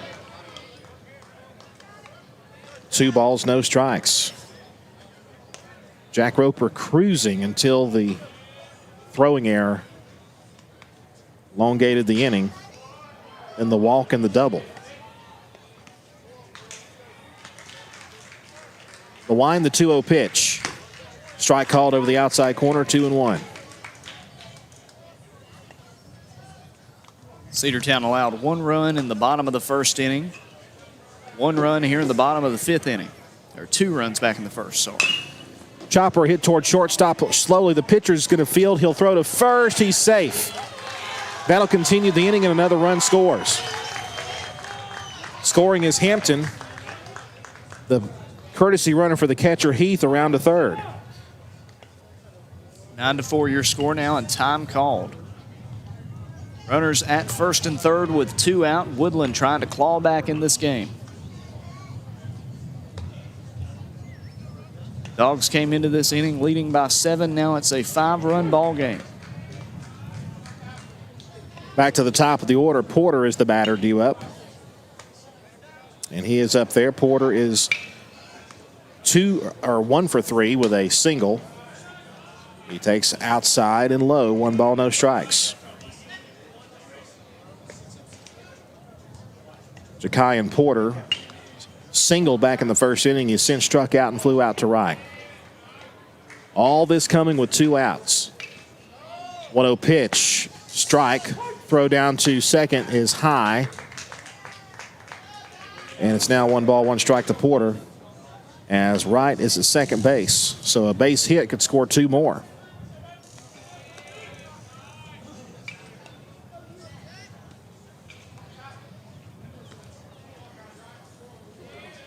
Here's the 1-1. Low and away, 2 balls, 1 strike. Roper with 2 quick outs here in the 5th inning.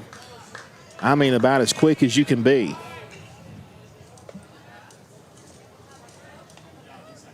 Runners second and third, 2 runs in. The pitch.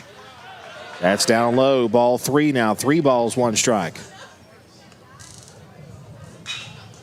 Hard to believe, but what was almost a 1-2-3 inning, the 8th man to bat in the inning is on deck. And the 3-1 pitch. Ball 4 upstairs. That's going to load the bases. And now Peyton Posey will be the batter, and he doubled his last time up, and he's also hit into a fielder's choice. This is a dangerous situation right here. The tying runs on deck, Andrew. Hard to believe. The score is 9-4. Dogs lead by 5. The pitch. High and away, 1 ball, no strikes. Roper missing now. Coming to talk to his pitcher is Dylan Cupp from the shortstop position. Gets a fist pump. Now he'll head back. 1-0 the count to Peyton Posey. The 8th man to bat in the inning.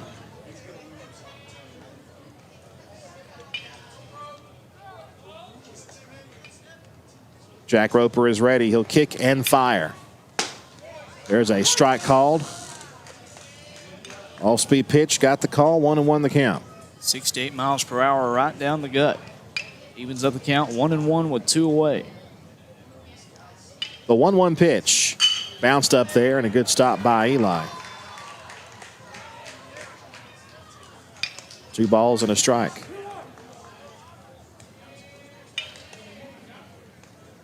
Our first game this afternoon was at 1 p.m. It is 10 minutes till 6 now. We are in the bottom half of the 5th inning here of game 2. The 2-1 pitch. Swung on and tapped foul. Now it's 2-2. Roper a strike away from getting out of this inning.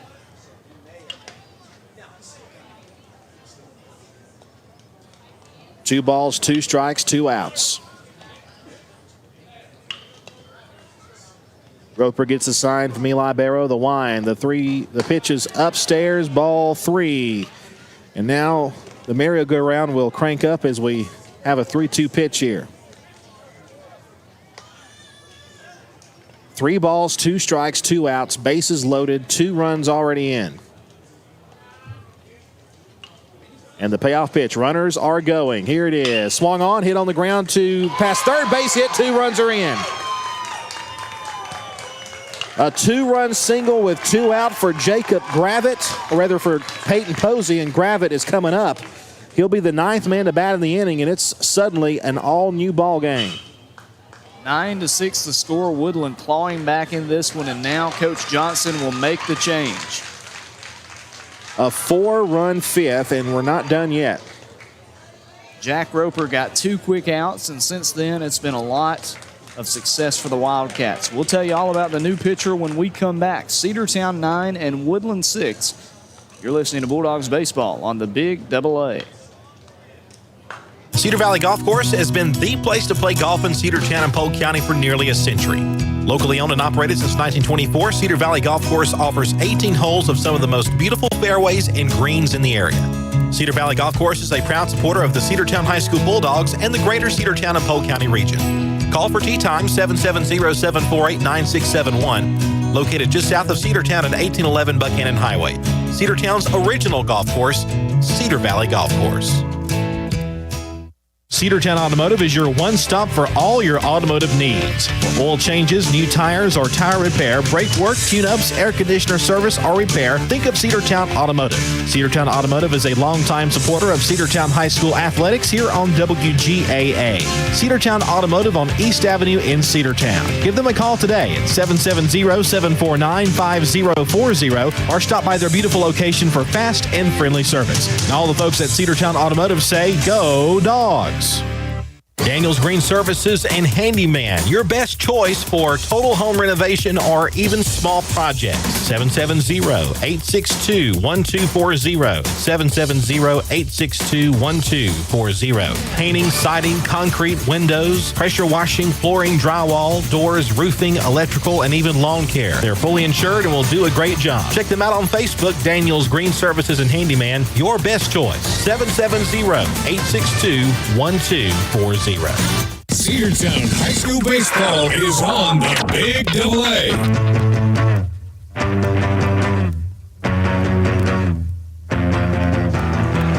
Matthew Hensley on the mound now for Cedartown, the next reliever for the Bulldogs. He'll try to close out this inning. 2 outs, but runners at first and third for the Woodland Wildcats, who have scored 4 runs and suddenly gotten back in this game. And Gravitt is the tying run. He's at the plate. Runner goes for second. The pitch is low and away. Ball 1. 1 ball, no strikes now to Gravitt.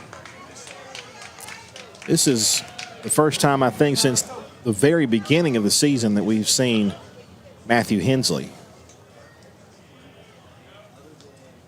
1-0 pitch.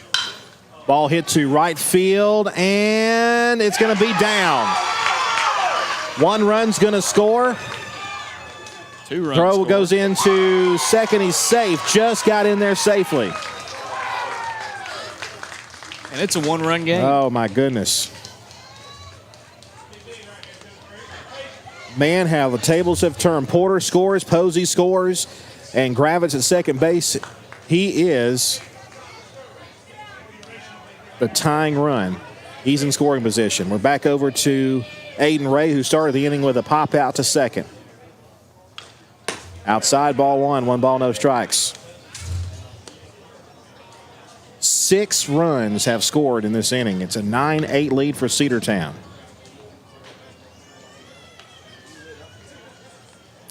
The pitch. High. The throw was cut off to second base. Back to the pitcher, as Gravitt had a big lead over at second. 2 balls, no strikes.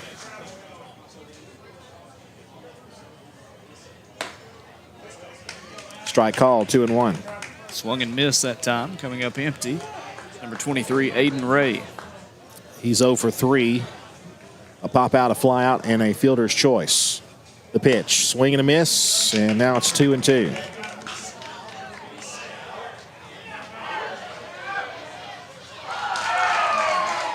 The tying run at second. The go-ahead run at the plate. The pitch on the way. Down low. 3 balls, 2 strikes. The cheering you hear is from the game to our left. Ringgold and Centennial. And Centennial leads the Ringgold Tigers. 3-2 pitch. Popped up. Can the Bulldogs get out of the inning? It'll have to take a catch, and yes, it will. It'll be the senior third baseman, Corbin Gazor, to make the squeeze.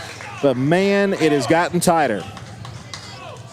6th spot for the Wildcats here in the fifth, and it's a 9-8 lead for the Bulldogs. We'll come back after this break. Cedartown baseball on the Big Double A.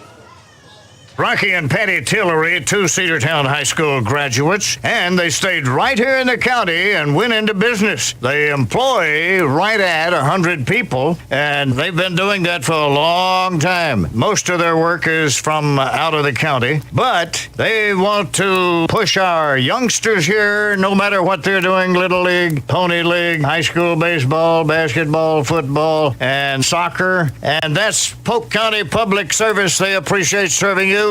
Coverage of Cedartown High School Bulldogs baseball on the Big Double A is brought to you in part by Republican State Representative Trey Kelly of Cedartown. This is Representative Trey Kelly. Amy and I want to wish all the players and coaches a safe and successful season. You've worked hard to represent us on the field, and I'm proud to represent you in the Georgia House of Representatives. Again, this is Representative Trey Kelly, and I want to thank you for listening to the Big Double A. Go Dogs! This announcement paid for by State Representative Trey Kelly, kellyforhouse.com. Cedartown High School baseball is on the Big Double A. 6 runs come across for Woodland there in the bottom of the 5th inning, and it's made things completely different in this game. All that happened with 2 outs, Andrew. And Cedartown now leading only by 1 run. 9-8, the Dogs offense will try to change that right here in the top of the 6th inning as Corbin Kazort and the middle part of the order will come up. You're right. What was once a blowout has now turned into the slimmest of leads for the Bulldogs. Corbin Kazort has had a great day at the plate. He's 2 for 3 with a couple of singles. He also reached, actually he's 2 for 2. He reached on a walk in the first inning and scored. So he's reached all 3 times he's been at the plate. Fastball strike to Corbin, 0-1. The pitcher is Trevor Collum. He came in last inning after 3 runs came across for the Bulldogs. The 0-1, big breaking ball upstairs. 1 ball, 1 strike. I see umbrellas out, but I think kids are just playing with umbrellas, so I don't think it's actually raining out there. There's a pop-up right side that'll drift out of play. And now Corbin in the hole, 1-2. The threat of rain, the thunderstorm we were speaking of, drifted away from us. It did not come down to the south. There's a line drive down the left side and foul. If he can keep that fair, it's a double more than likely, but instead just lands on this side of the third base bag. Count still 1-2 on the senior third baseman.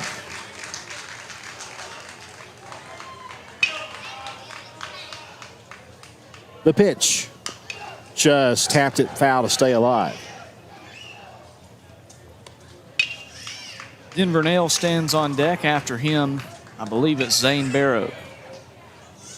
4, 5, and 6 batters for the Bulldogs. Trevor Collum, the pitcher for the Wildcats, delivers. Popped up, shallow right field. Could be a tough play, but looks like the right fielder has it judged, and he'll make the squeeze for the first out. Base is empty, 1 out. That'll bring up Denver Nail now. Second baseman's had a good series here at the Battle for Bartow Classic. That is the first time, by the way, that Kazort has been retired in this game. There's a pitch outside, ball 1 ball, no strikes to Denver Nail. Looks like a pinch hitter is on deck for Zane Barrow. We'll tell you who it is in a moment. There's a pop-up right side. Foul territory. Racing for it is the catcher. He'll slide and he misses it. So it's strike 1 now to Denver Nail. I believe, is that Alex Cornejo on deck? Yeah, it's Cornejo coming up next. The senior will be batting for fellow senior Zane Barrow. Denver Nail given second life after the catcher and first baseman unable to make the play in foul territory. 1 ball, 1 strike, 1 out. Nobody aboard. A 1-run lead for Cedartown, 9-8. The pitch. Curveball inside. 2-1 now to Denver Nail. Denver, he reached back in the first inning, but he since struck out and flew out to center. The pitch. Sliced foul right side. falls into a field on the right side. A Little League baseball game being played over there on field 10.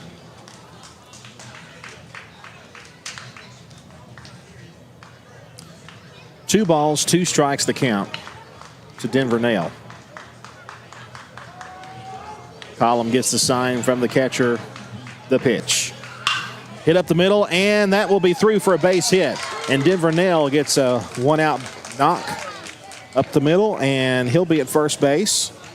And pinch hitting will be Alex Cornejo. Grounder with eyes that time from Denver Nail. Puts the sophomore aboard. He stands at first base.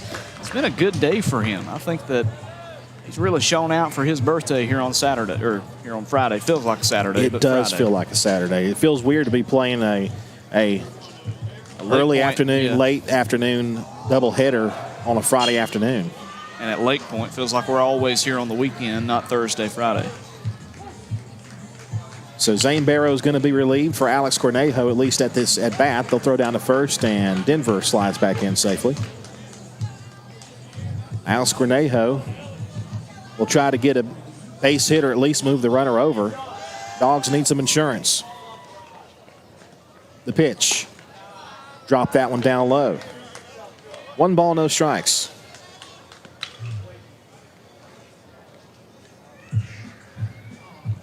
See if the senior can move Nail over and get aboard himself. 1-0 pitch is high and tight. 2-0.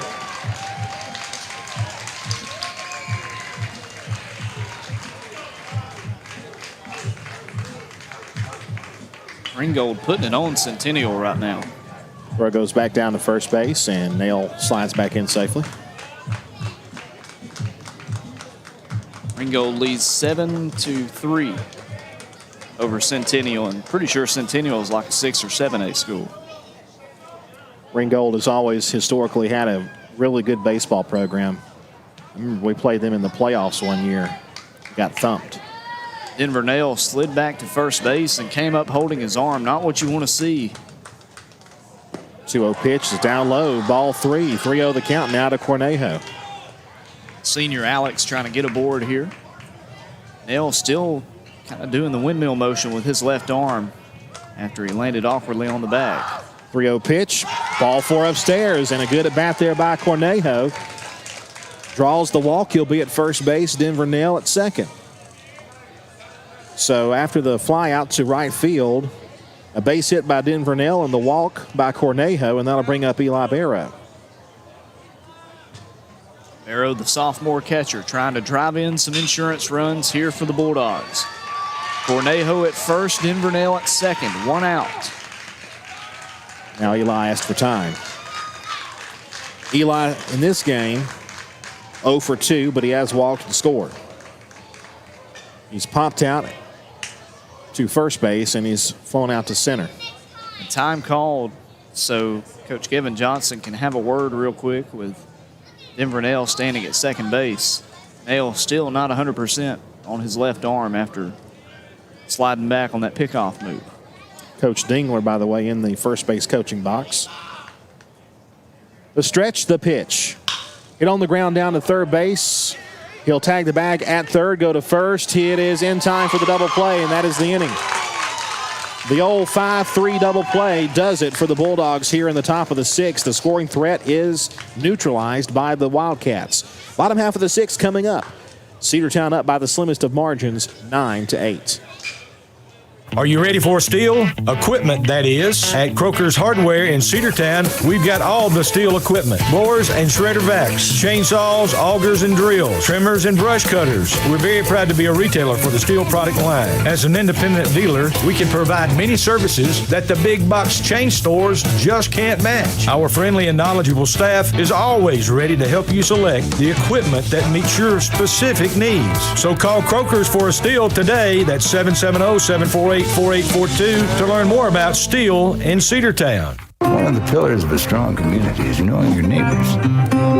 We believe it's important to know your neighbor. To know that the person down the street selling you your car is the person you'll see grilling with you at the block party.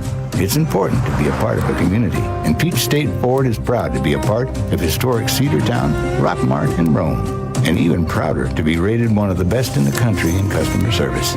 Nobody knows trucks or people like Pete State Ford. 2076 Rockmart Highway, Cedartown, 866-872-6660. Cedartown High School Baseball is on the Big Double A.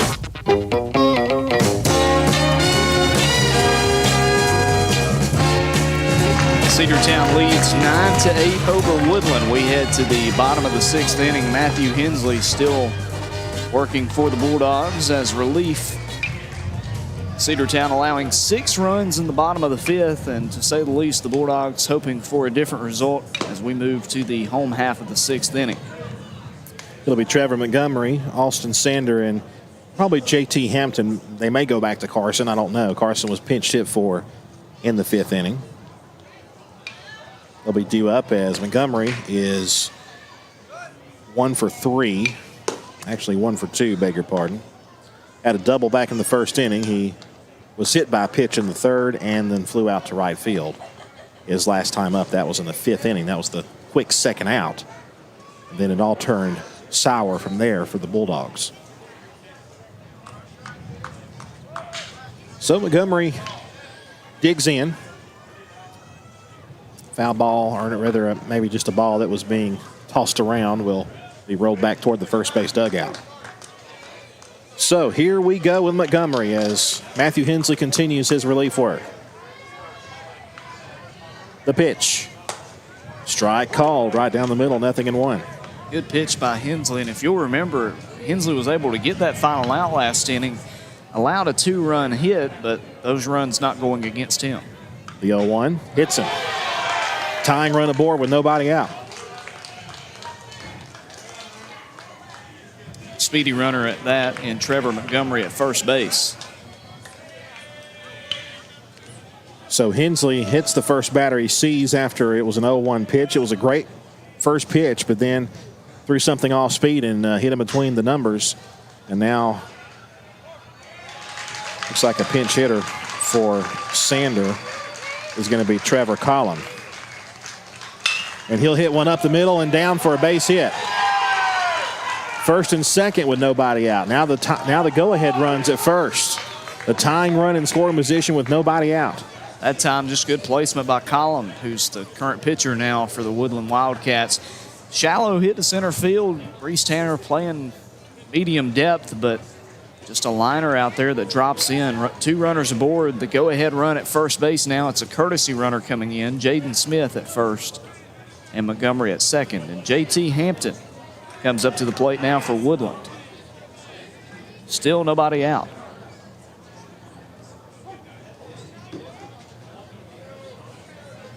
Big trouble here. It is Hampton. He takes outside, ball 1. He squared to bunt and took it back. 1 ball, no strikes. Cedartown led 9-2 going into the bottom of the 5th inning. Hensley checks the runner, the pitch, squares to bunt again. He went for it. Throw goes down to second, and he is safe. 1 ball and 1 strike now to Hampton.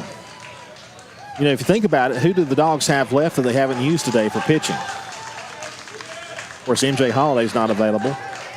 You started the game with Xavier Holiday, only went 1 inning. And in the first game, you used most of your pitchers there. Squaring to bunt again, knocks it down and bunts it foul. Now it's a 1 ball, 2 strike count. 2 on, nobody out. A walk and a base hit. Or rather, a hit by pitch and a base hit. Smith at first base and Montgomery at second base. Montgomery the tying run, Smith the go-ahead run. The look to second, the pitch. Swing and a miss. And he's down on strikes for out number 1 as Hampton is retired. Big strikeout, a big first out here in the bottom of the 6th. 75-mile-per-hour pitch that time from Hensley, and batter couldn't make contact. Here comes the big man, Carter Heath, the catcher. He had that big double back in the 5th inning that really started to open the game up a bit for the Woodland Wildcats. Before that, he hit into a couple of fielder's choice. And the pitch to Heath. Sliced to the right side and foul ball. 0-1 now the count to Carter Heath. Wind continues to pick up a bit.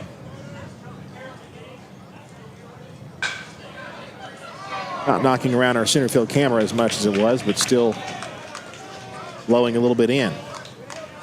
Hensley delivers, bounced up there. 1 ball, 1 strike. Good stop there by the catcher, Eli Barrow. Gets in front of it. 1-1 now with 1 out, 2 runners aboard. 9-8, Cedartown leads it.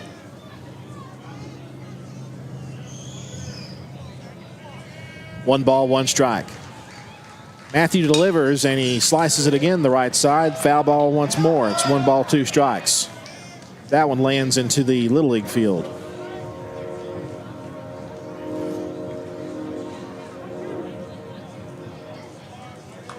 One ball, 2 strikes, 1 away. The strikeout, the first out of this inning after a hit by pitch and a base hit. The 1-2 pitch to Heath. Here it is. High and away, 2-2. Hensley knew right away, came out of his hand a little awkwardly. 2 balls, 2 strikes now, 1 away, 2 runners aboard. Hensley trying to retire the second batter. The 2-2 pitch. Chopper up the middle, could be 2.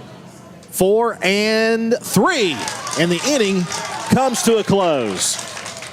Great job by the middle infielders for the Cedartown Bulldogs to snuff out the rally here for the Woodland Wildcats as they leave 2 aboard. We head now to the top of the 7th inning, and Cedartown with a 9-8 lead. Live Wire Surplus. Stop in today at 546 North Main Street.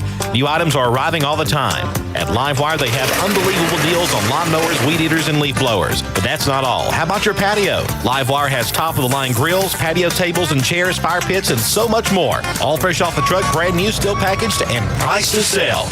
Live Wire Surplus, 678-861-5021. Take your truck. You're going to need it to load up on the savings. You know texting while driving is dangerous.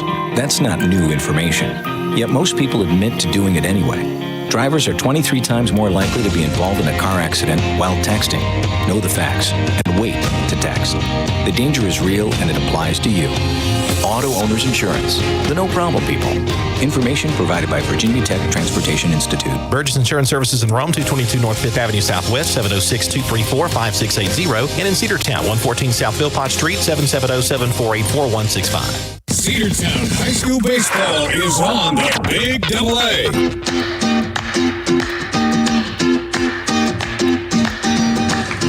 Trevor Collum continues his work for Woodland as we head to the 7th inning. Cedartown on top by the slimmest of margins, 9-8. And it was a big play defensively there, that double play that snuffed out the scoring opportunity for Woodland in the bottom of the 6th inning. We'll see if that has maybe any effect on the offense, possibly pumps them up a bit, as Matthew Hensley will have his first at bat of the season right now. Hensley facing Collum, the pitch. And he'll foul away right side. Falls into the Little League field.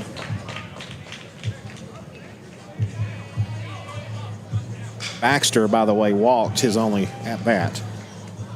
Or walked and hit a ground ball. That one's outside. 1 ball, 1 strike.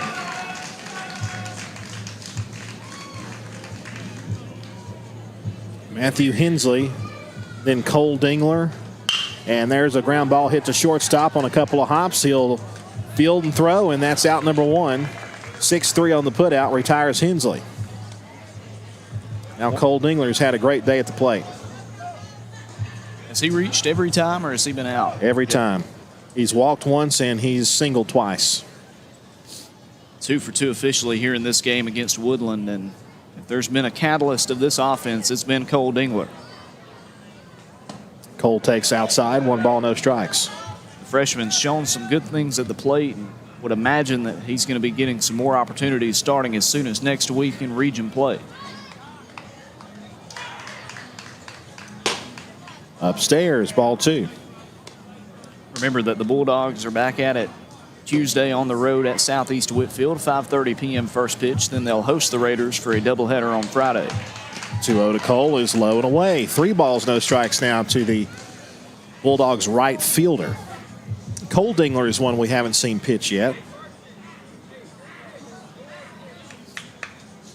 Dylan Cupp, who's on deck, pitched in the first game, but it being such a close game, we may see him again.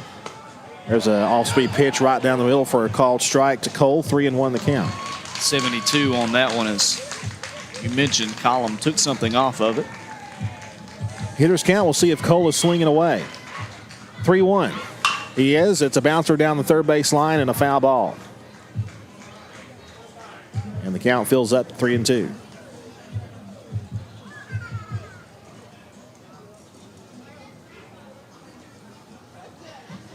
3 balls, 2 strikes, 1 out. Bases are empty for Cedartown, and Cole Dingler here at the plate. The pitch. Hit up the middle and a base hit again. He's 3 for 3, and he's reached base 4 times this afternoon in this game.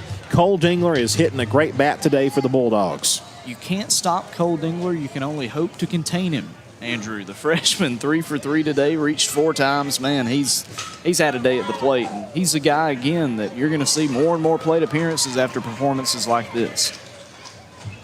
He's also scored 1 run. And now it's Dylan Cupp, the pitch. Fastball strike call, just got the outside corner. 0-1 to Dylan Cupp. Cupp has tripled and singled. He's also flown out to center field twice. Reese Tanner waits on deck. The pitch to Cupp. Low and away. 1 ball and 1 strike.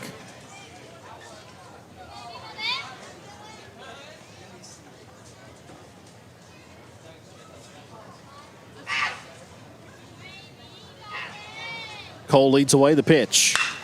There's a ball hit deep to left field. Right on the warning track. The catch is made for out number 2.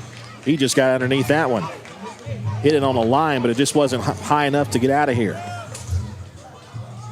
2 out. Cupp retired again. He had that base hit in the first inning, had a base hit in the 4th inning, but other than that, 3 times he's not been able to reach. Now here's Reese Tanner. Bulldogs would love to get this run home from first. And they'll throw down there. Cole is safe on the swipe tag. Yet a pitch to be made to Reese Tanner. Reese has scored 2 runs for the Bulldogs today. He's walked, he's hit into a fielder's choice, and he's grounded out. First pitch to him, bounces away. Cole Dingler can trot to second base. So now a base hit could give the Bulldogs another run. 1 ball, no strikes now, the count to Reese Tanner. Reese has been relatively quiet today at the plate. He has reached several times, but no hits.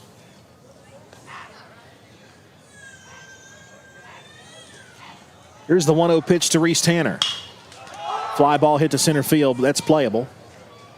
And left center, the catch is made by the center fielder for the Wildcats, and the runner left stranded.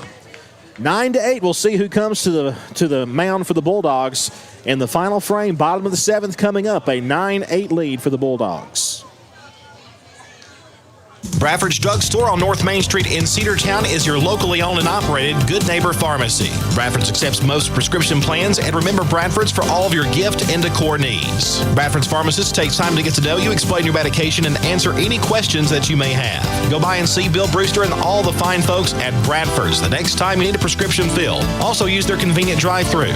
Bradford's Drugstore, 500 North Main Street, Cedartown, 770-748-3100. And all the folks at Bradford say, go Dogs. Cedar Valley Golf Course has been the place to play golf in Cedartown and Polk County for nearly a century. Locally owned and operated since 1924, Cedar Valley Golf Course offers 18 holes of some of the most beautiful fairways and greens in the area. Cedar Valley Golf Course is a proud supporter of the Cedartown High School Bulldogs and the greater Cedartown and Polk County region. Call for tee time 770-748-9671, located just south of Cedartown at 1811 Buchanan Highway. Cedartown's original golf course, Cedar Valley Golf Course. Cedartown High School baseball is on the Big Double A.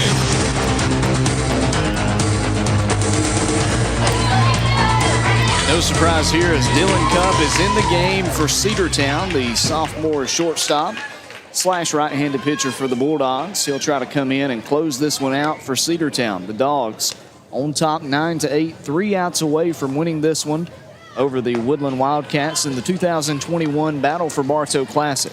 It's been a wild game with the Wildcats. You're right. 9-2, Cedartown led after Cedartown was on top 3-2 after the first inning. They scored 6 runs in the 4th and 5th innings combined, did the Bulldogs. And then Woodland responded with 6 runs of their own, all in the bottom of the 5th inning. After a scoreless 6th inning and a scoreless top of the 7th for the Bulldogs, we'll see what the Wildcats can do in crunch time. Bottom of the 7th inning, 3 outs away from improving to 14-8. Can the Dogs get it done? We'll find out here in a second.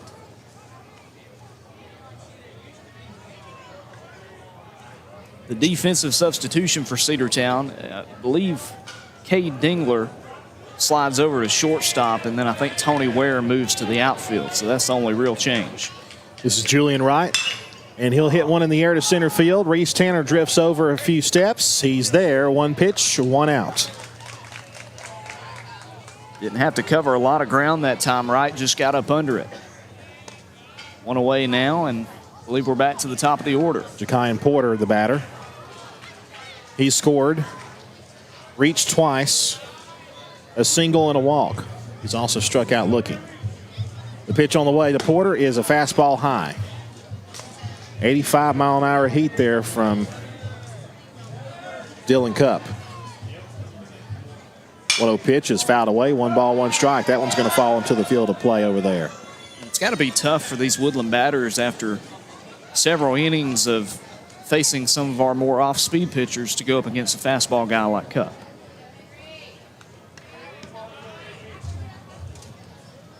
One and 1 the count now to Porter. 1-run game, the pitch.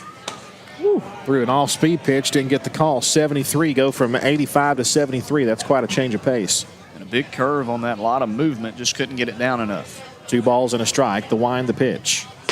Fastball inside, 3-1. You do not want to put Porter aboard. He is a very fast runner.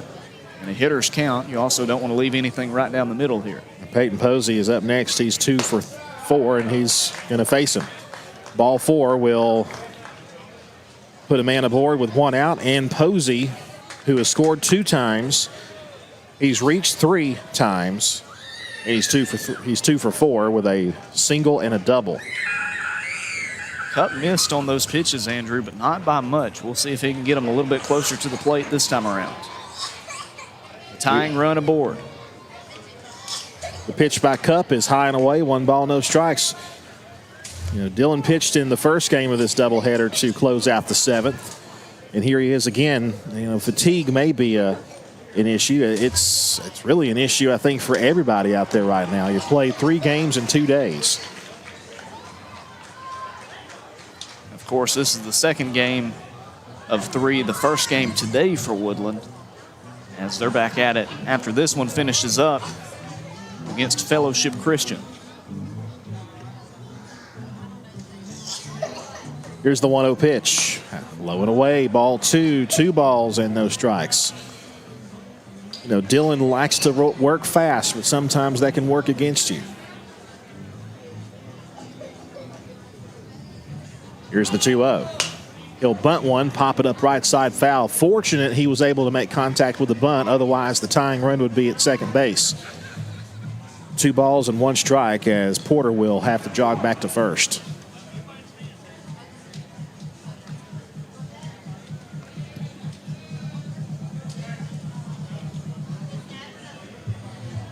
Some of the Little League parents must have brought a boombox out here. They're playing some music. There's a bunt right back to the pitcher. They'll go to second for 1 on to first. Not in time. The throw gets away. It stays in play, though. They get the lead runner. That's out number 2.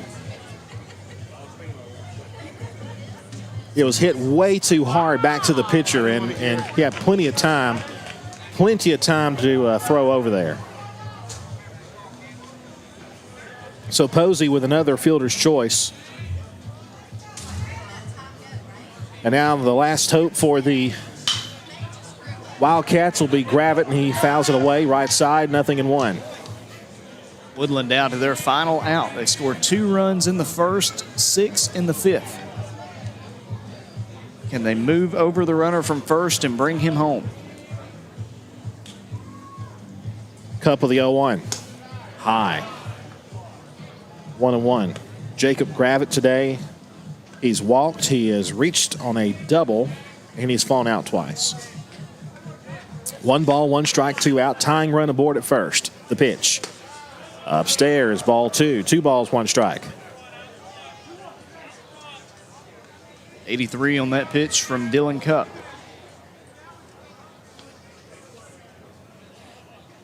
The 2-1 pitch. Swung on and tapped into the mitt. It's 2 balls, 2 strikes, and the Dogs are a strike away from ending this game.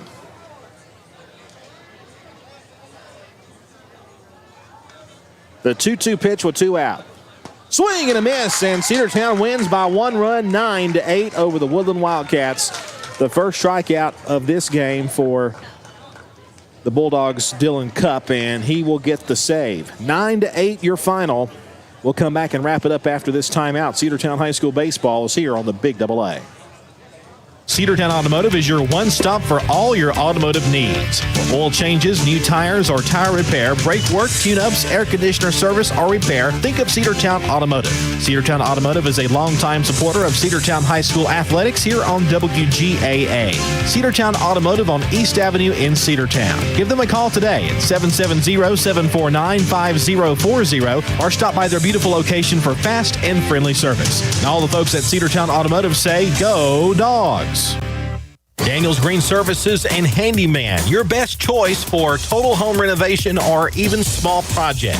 770-862-1240. 770-862-1240. Painting, siding, concrete, windows, pressure washing, flooring, drywall, doors, roofing, electrical, and even lawn care. They're fully insured and will do a great job. Check them out on Facebook, Daniel's Green Services and Handyman, your best choice. 770-862-1240. Cedartown High School baseball is on the Big Double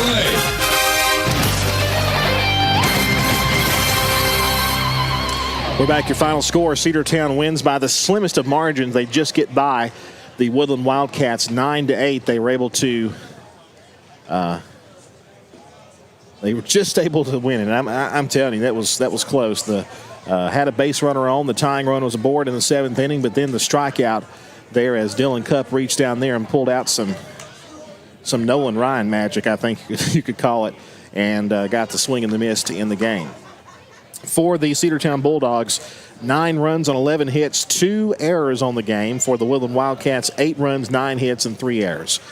Dylan Cupp today went 2 for 5 with a run scored and an RBI, had a triple and a single. Reese Tanner, 2 for 4, or he was actually 0 for 4, but he did have a couple of RBIs. He had a walk and 2 runs scored.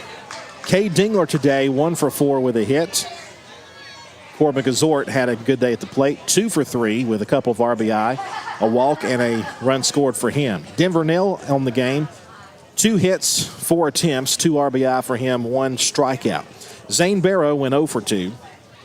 He did score 1 run as he walked 1 time. Alex Cornejo, who hit for him, walked. Eli Barrow, the catcher, went 0 for 3 with a walk. Xavier Holiday in the first inning only had 1 at bat, 1 for 1 with a hit.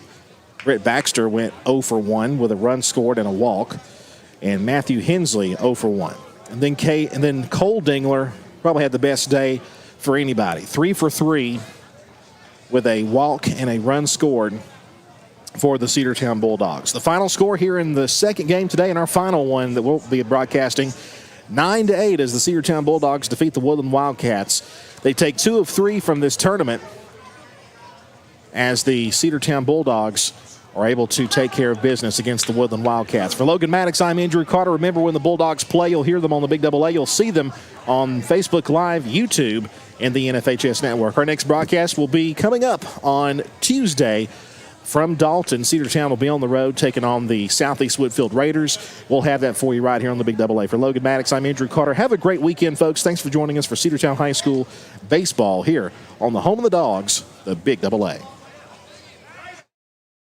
W291 TS Cedartown. Your home for the Cedartown High School Bulldogs. AM 1340 and now 106.1 FM WGAA. The Big Double A.